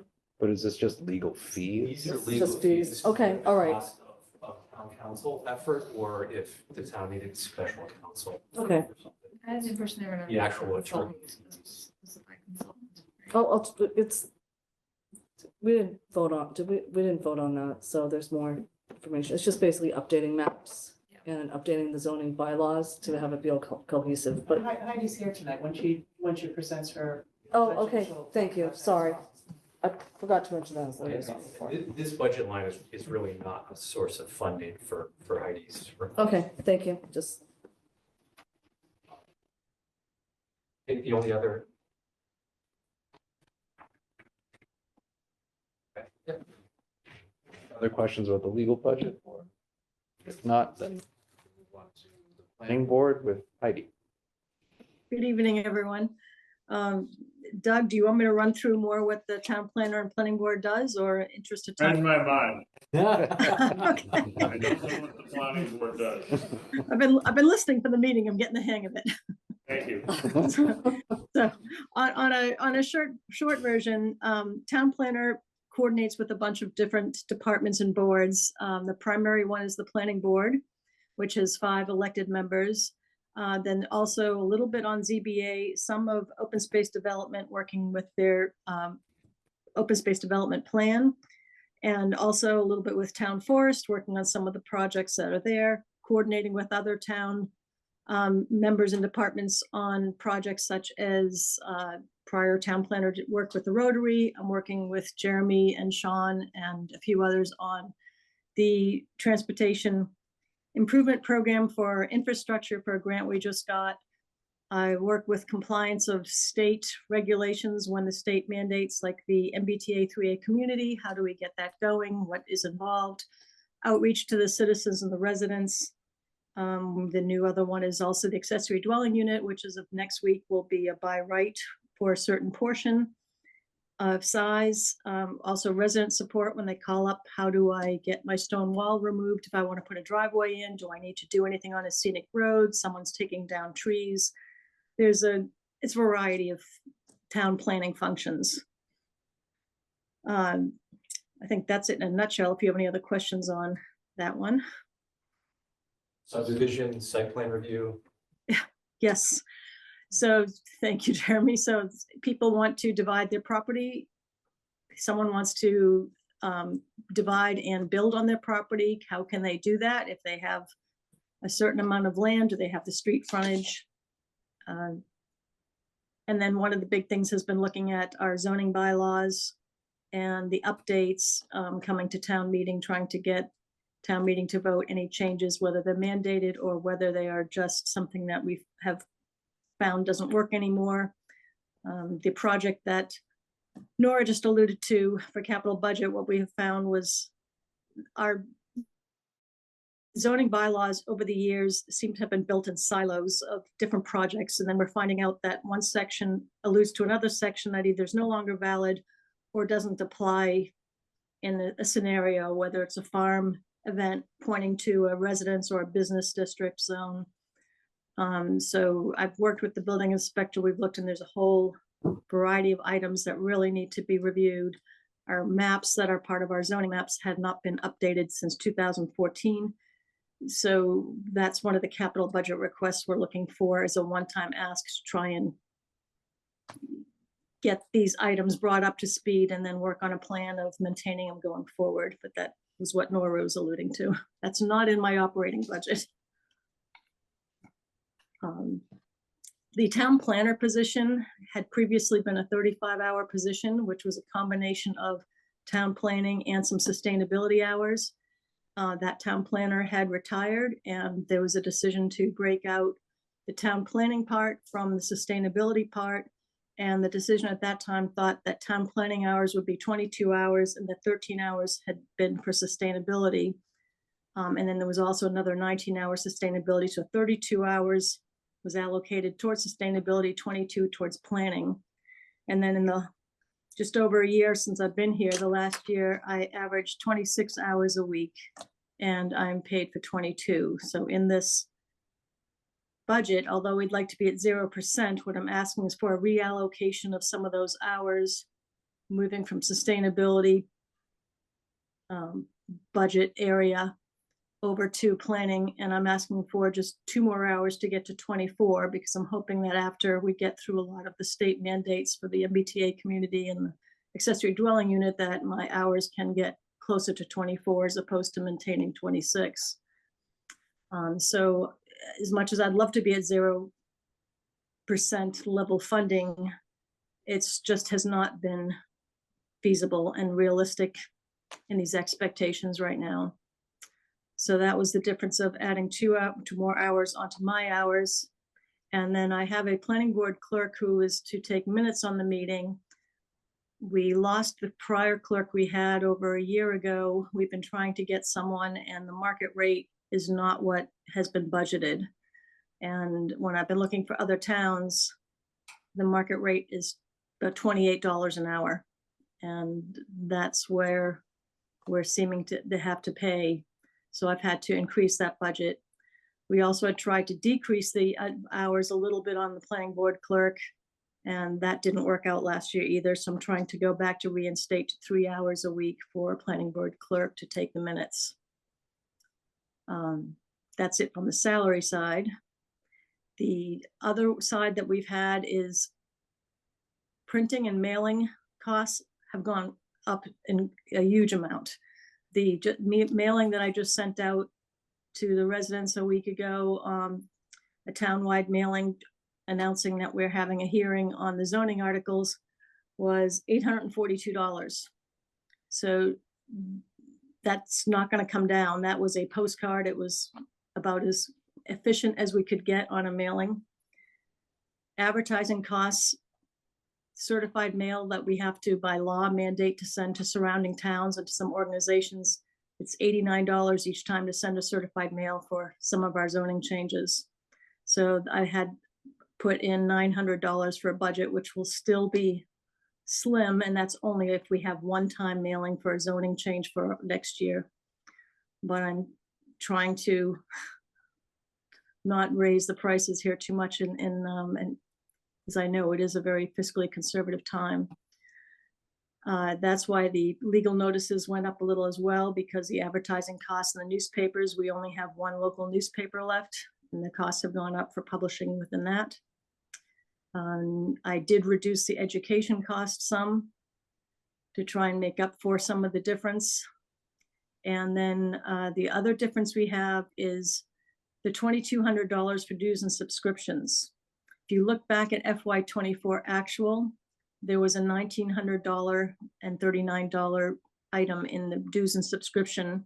And that's because the town and select board had voted to join the Metro West Regional Collaborative Planning Group, which is a group of towns and select board members that meet, discuss, they come up with projects, they collaborate with other towns. And Sherborn became a member, and there is a fee associated, and it was placed in the planning board department where there had been no budget prior. So when we got the bill, it was already too late to put something in. We had already voted our budget, so I will be over budget this year, and we don't know what the bill is. We know it'll go up from the 1,900 now 2 years ago. So I put in an amount of $2,200 for that amount, as well as some other subscriptions to smaller local organizations. And that leads to a 17%. But again, any number of change on a small budget is going to show a larger percentage increase. So I'm happy to entertain any questions. For the purposes of your board and this budget, what does the word sustainability mean? What is it? Lexi, different. Yeah, sustainability is another, it's a total different area now. So I think you're looking at renewables, green communities, energy savings. We're going to be sharing a sustainability coordinator with Holliston for less than the hours that we had budgeted for the 2 people doing it before. Jeremy would have more information on that. That's not part of my purview. And we'll discuss that budget at a later meeting. I was just looking at the town website under the planning board.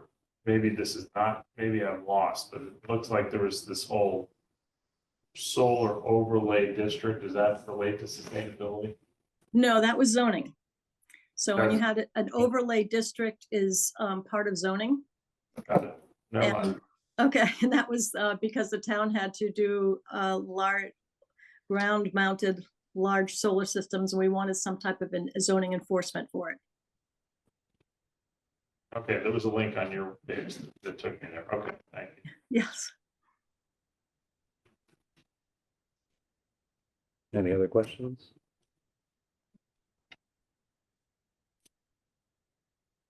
Dan, I should note that the battery on my computer died, so if you have your hand up, I'm lost. Just feel free to speak up. I didn't. I thought Heidi explained everything pretty clearly. Okay. All right. Well, if there's no other questions, then thank you very much, Heidi. Thank you, Heidi. Thanks, Heidi. Thank you. Next up is insurance. Back to Jeremy. Yep, I'll be pretty quick here. This is the insurance for property insurance for municipal buildings, professional liability insurance, police and fire, accidental death and dismemberment insurance, and workers' compensation. All of those packages are through one provider, through MIA, the Massachusetts Interlocal Assurance Agency. And based on our experience, they've told us that our premiums are going to have a no increase for FY26. So we're level funding this budget. They also forecasted out that based on our experience, it's likely 7 also. The only insurance I've ever heard that is not increasing. So it's based on our experience. We haven't had many claims. So So this we're a good town to be insured by. So this includes things like liability insurance for, I mean, a town employee that hit someone with a town vehicle or something. Yeah. What is it? Well, I guess that, yes, it does. And it covers the police. Police, fire, professional volunteers in a professional capacity serving the town as well. You think of any particular town employee? No, just wondering. Auto insurance, property insurance, it's all covered under this. Thank you. Questions? 000. I think we have a Yeah. winner. That's easy. Thanks, Jeremy. Inspectors, Chris Canny. Good evening, folks. Evening. Can you hear me? Yes. Yes. Excellent. I hope this is the most boring budget of the evening. don't think Jeremy any just set a high surprises. bar with insurance. So. Yeah, I know, it's tough to follow insurance. I don't think anything shocking is happening here other than our permitting software has gone up from the previous year, 5%. And beyond that, I believe we are at guidance.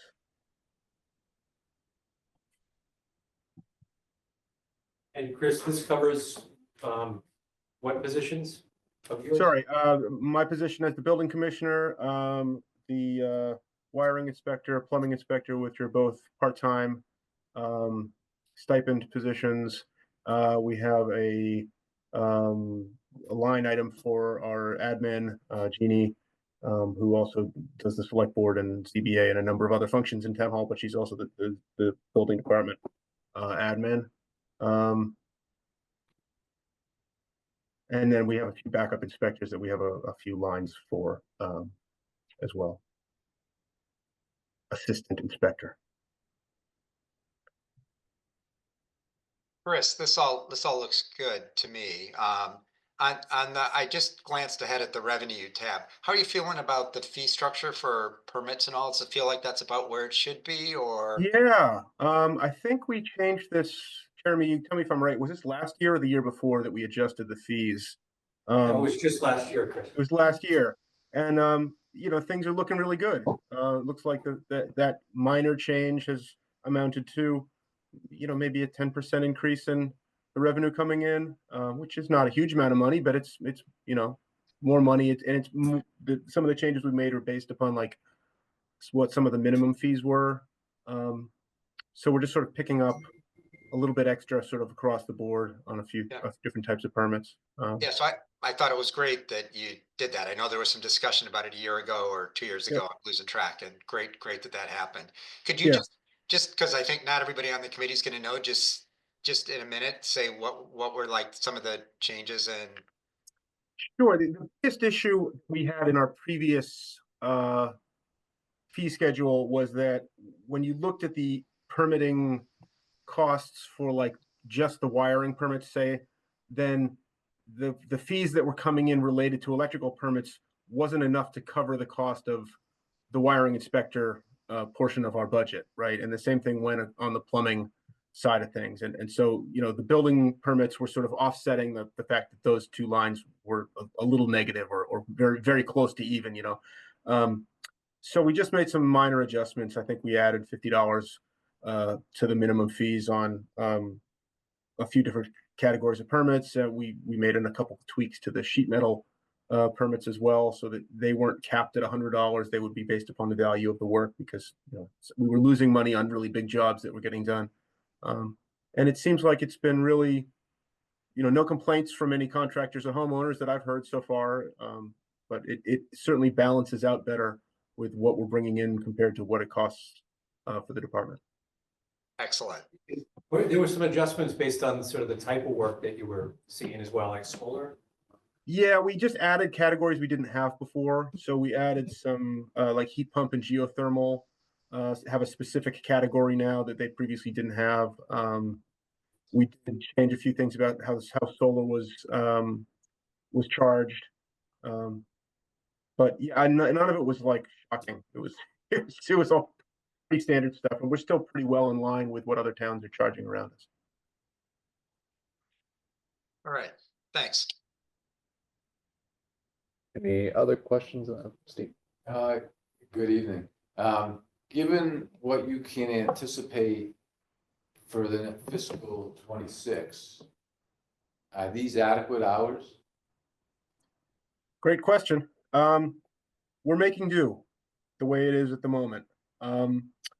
I've asked the zoning board, when doing like big projects like 40B project approvals, to include some condition for the developer to be responsible to pay for additional inspections if we have a situation where a project is going really like gangbusters and we need to do a million inspections, to try to maybe offset that, because to me that's the biggest thing that's going to really push us over the line.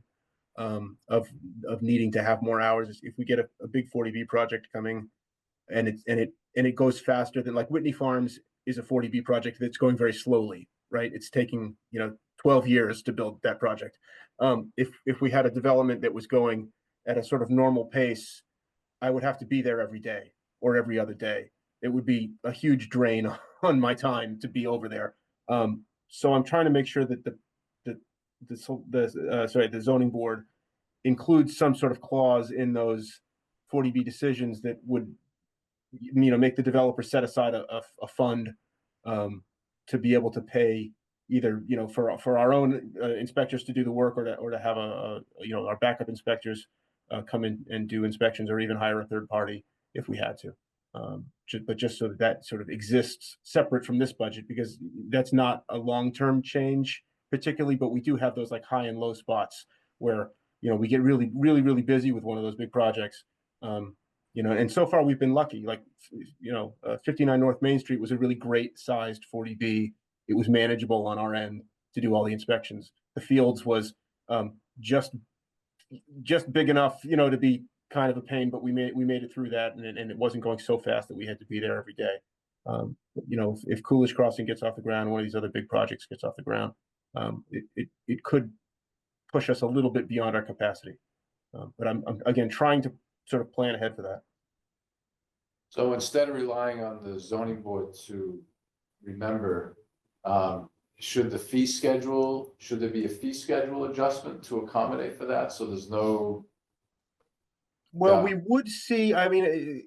would see a big jump in fees in a year that we had a lot of permits come through. So if we had, I don't know, 40 units of housing come in or something like that, we would see this massive jump in the amount of money that's coming in on the revenue side. It just wouldn't be reflected in the budget line necessarily. So the question would be, can we spend that? Yeah. There could be reserve fund transfers to supplement. Right. Spend, or, outside resources through some planning, zoning board decision. Funds could be set aside like Chris was talking about. So there's some safety measures there. Good. Thank you. Chris is thinking about it. Excellent. It's a good problem for us. Yeah, I mean, a lot of the work that Chris oversees is what's, all of it is what gives you your new growth. And all important new growth. Yeah, I mean, I'd love to have that problem, right? I would love to be able to hand the assessor 40 new houses of new growth. Exactly. That'd be wonderful for our budget. Any other questions?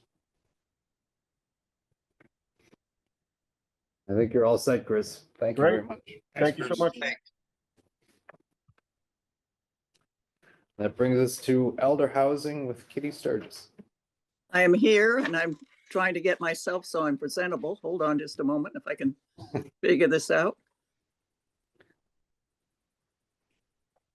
Come on.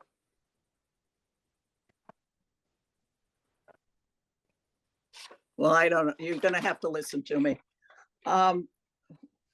Thank you very much for hearing us tonight. As many of you know, we are self-funding a revolving account. We have the money in the bank, and basically our increases this year are, we want to replace the air conditioners in all the units, which is two per unit. And originally we're requested through the capital budget, but we have enough money already accumulated that makes sense for us to pay for it now. Where's the other? I did put an increase in for insurance because when I talked to them in October, they thought there would be they said to figure 10%. So I guess we've done a lot better in their eyes. The other thing is we have 2 more apartments to finish that would not have been covered by the bond issue. So it's been running about 50 to 55,000 per unit. So I have money there. It doesn't mean that the apartments are gonna be done this coming year, but we need to have the money in there. Other than that, we're pretty much in line with what we have been spending this year. And if I could figure out how to get my face on here, maybe this is it. I don't know. I apologize. I am not techie. We can see you. Okay, very good. So if you have any questions, I'll try to answer them for you.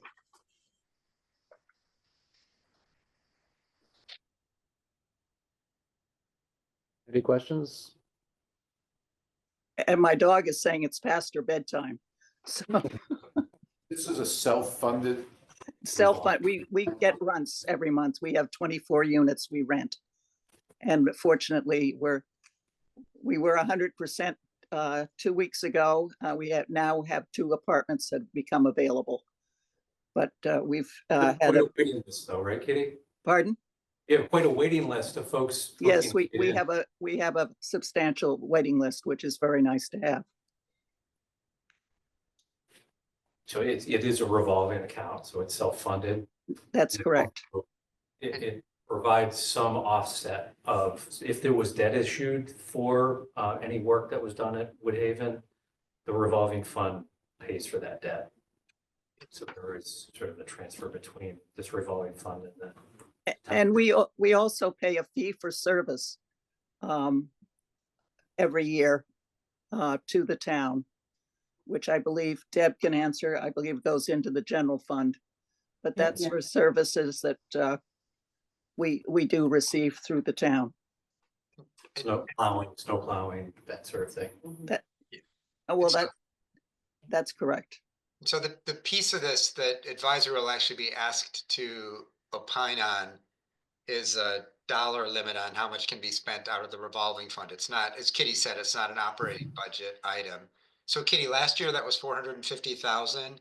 Right, and I maybe it's up to Deb in her wise wisdom to suggest to you, but maybe this year put it at 500,000, but I don't think would be even close to it. But if those 2 apartments we have to do this coming year, Okay. that could really send us over. But again, it wouldn't have any effect on the town's operating budget. It would all be within the Absolutely not. revolving fund. Yeah. Right. Yeah. Right. Katie, what's the balance in the revolving account currently? Oh, wait a minute, I've got it here. It's in one of these pieces of paper. 769,000 Thank you. at the end of December it was.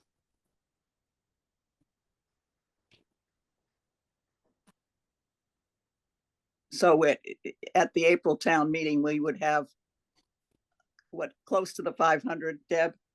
So Oh, yeah. so we're within limits. How many units are there? 24. Thank you.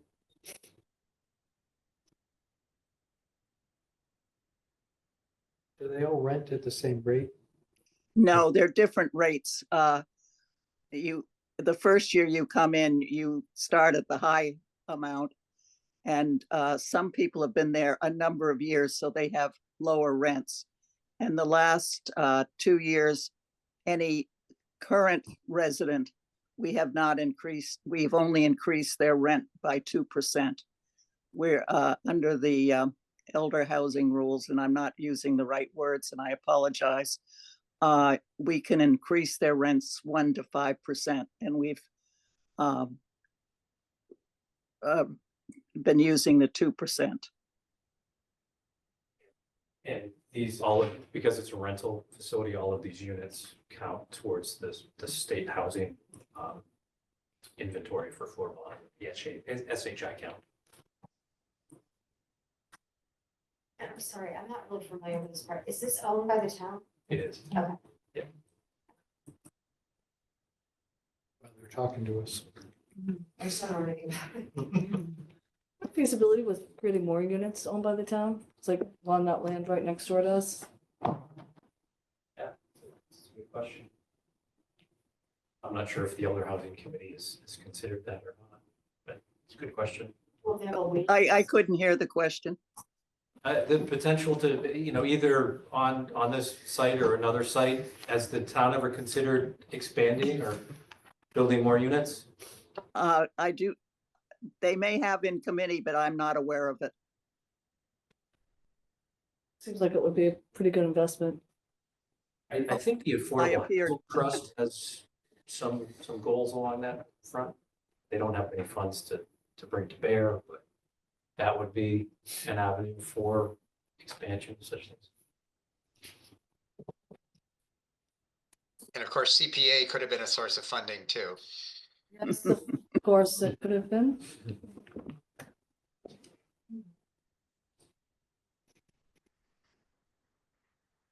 Any other questions? I guess, similar to the recycling committee, here's a committee of volunteers that put in a ton of effort to benefit the town. They do, through their revolving fund, do have a property manager that helps them, a hired professional consultant, but much of their work is done on their own time.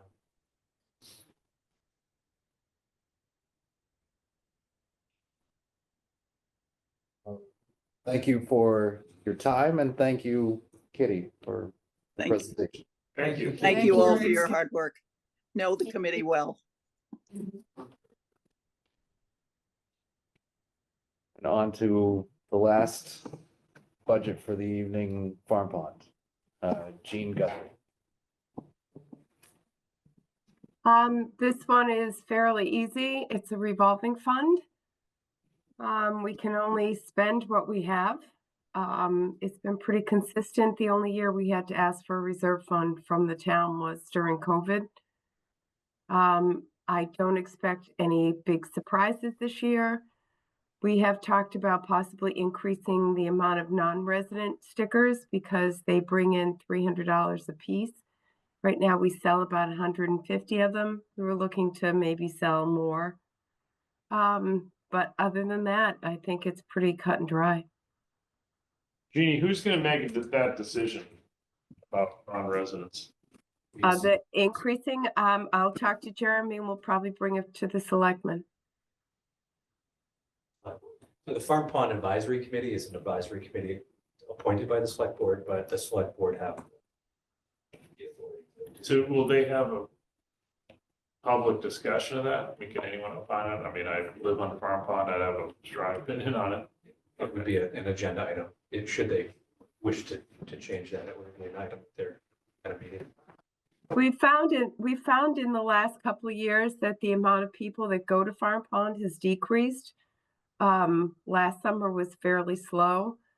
So, except for swim meets and practices, we felt that we could take the increase of people. Were you thinking 30 more? Or how many more were you thinking? We were thinking 25, maybe 30. It's $300 a sticker. Is it a lottery still? Okay. Jeannie, and those out of town are by lottery? They're by lottery. The lottery opens up April 1st. It goes through the month of April. And we have a fun day of walking around town hall with a bin full of envelopes asking every department to pull 15 or 20. I'm sorry, go ahead. John. Is there anyone non-resident eligible to put their name in? Yes. One per family. They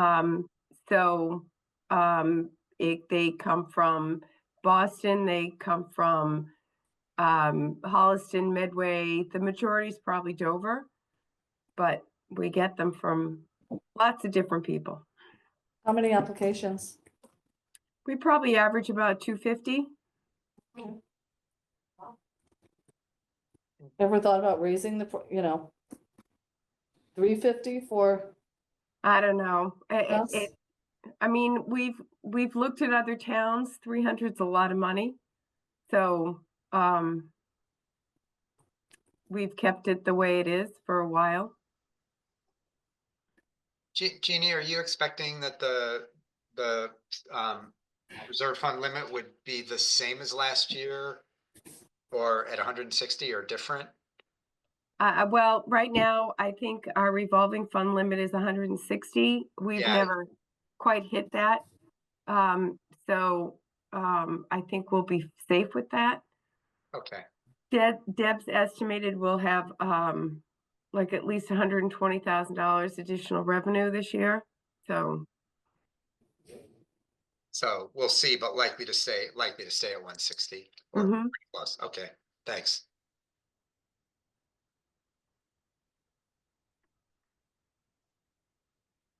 Any other questions? Seeing none. Thank you, Jean. Thank you. Thank you. Thank you. I wish I had more. I would entertain a motion to adjourn. Motion to adjourn. So moved. Second. Can I ask before we adjourn? So we went through all these. At what point, is it March that we vote on these things? Okay. All day. It's an all-day meeting. And so okay, And so the the public way will that see. works is we bring them up one at a time and we discuss them and the public's available to opine. And we're gonna vote publicly at a meeting on the 22nd. Is that going to be hybrid or is that in person? How is that going to be, Dan? So that actually is something that we should talk about. It could be either. It could be all on Zoom or it could be hybrid like this. The obvious advantage of hybrid is people can come and, be here in the room. But if people have strong views on that, I'd love to hear them.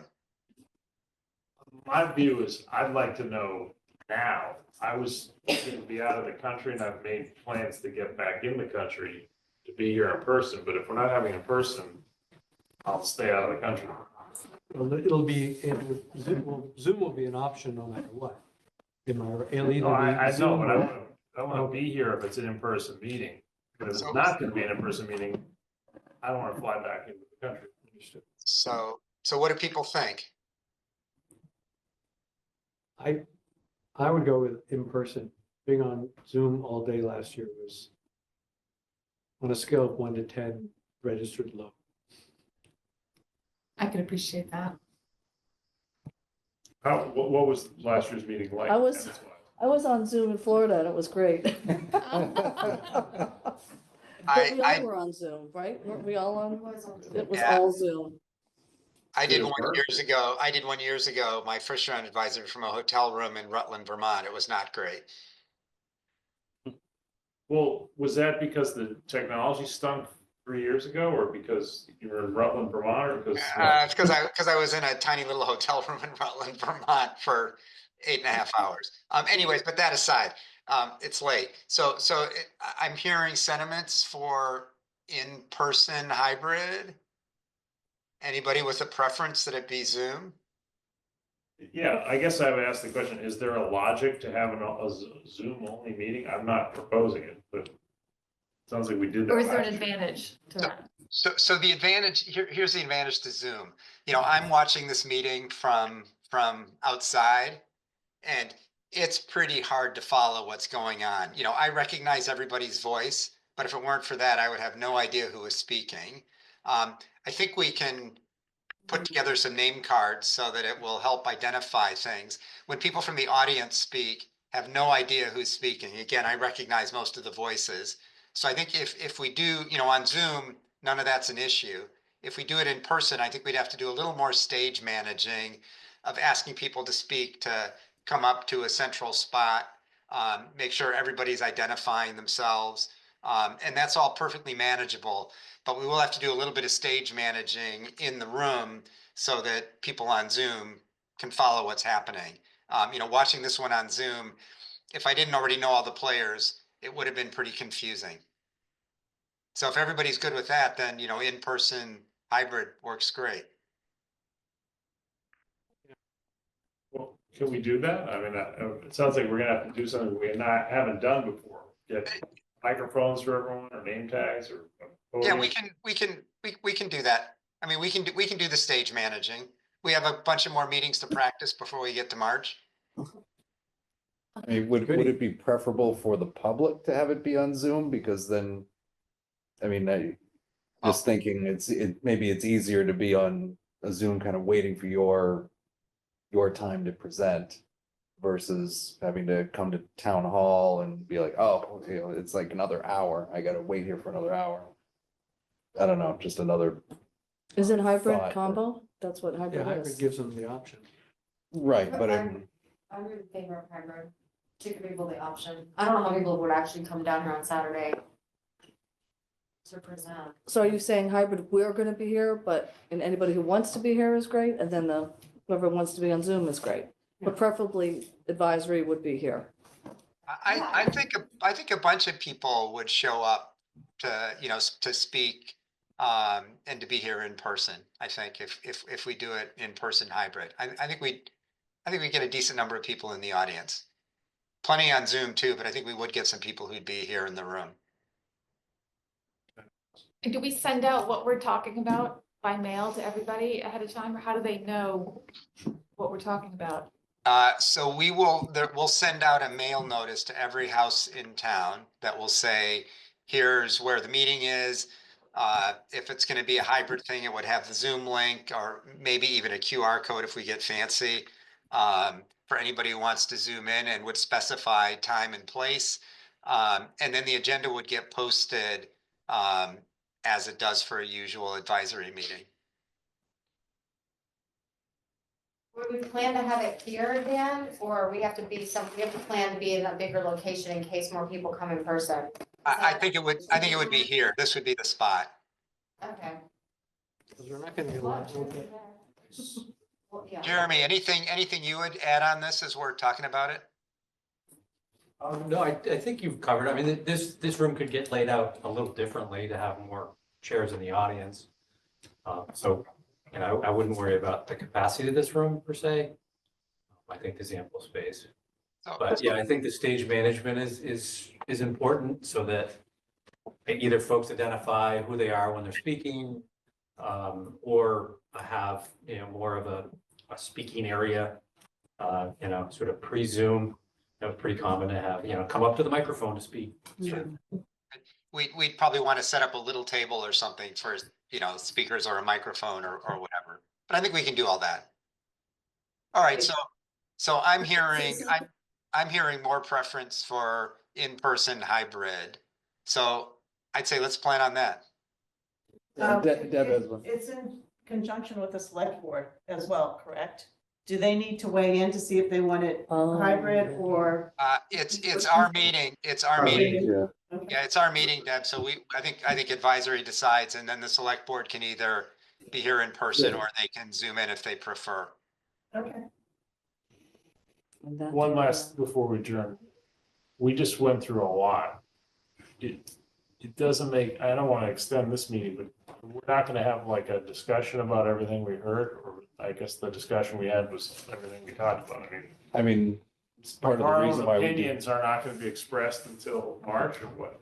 Well, part of the reason why we do this is to gain all the information, cut down on some of the conversation in the Q&A, but there is an opportunity to do like Q&A and ask some additional questions before we have the vote, certainly. I mean, they're gonna do that. If we want to push back at a department to have revised, when does that happen? I mean, I think that's more of a conversation to have with me and Dan sooner rather than later. So that we can kind of work with whoever has that issue where we really want to push for a revision before that March date. Yeah, I guess I'm leaving here without a sense of what everyone thinks about each of these departments, so I don't know if that's good or bad, but I'm not sure what I'm gonna get. I loved all the ones that were zero. So Doug, my takeaway was that the library budget needs some more thinking. For sure. And there's a conversation to have with them about that. And then, you know, there are a few other small odds and ends. There weren't other things where I had strong concerns. Others may feel differently, but that was my kind of big takeaway. So Dan, what would the next steps?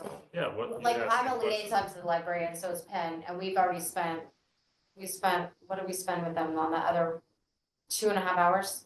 Subjectively 9 days.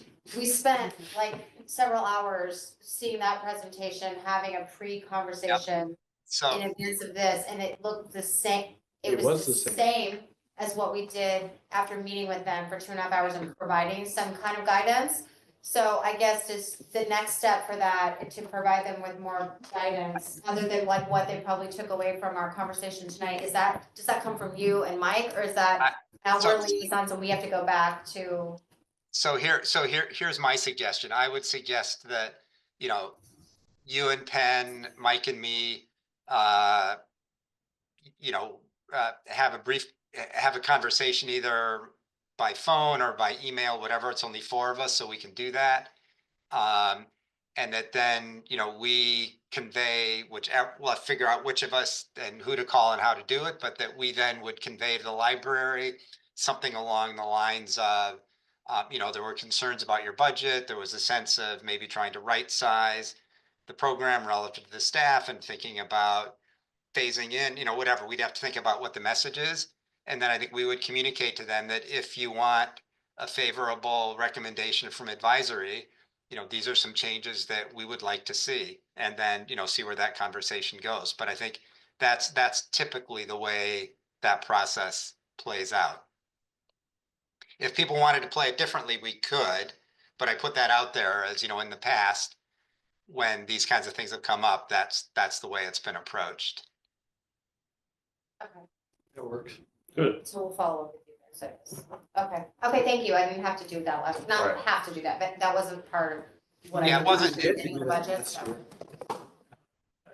Yeah, this wasn't like homework for you. You guys, I think, did yeoman service, and it really helped me to hear your feedback about what you had learned from them, because it kind of got me thinking about the issues ahead of time rather than just tonight. A lot of good questions. So. All right. Well, this All in all favor interrupted. of the, This all interrupted a motion to adjourn, right? Yeah, so yes. I had seconded. All in favor? Aye. No opposed, okay. Adjourned at what time?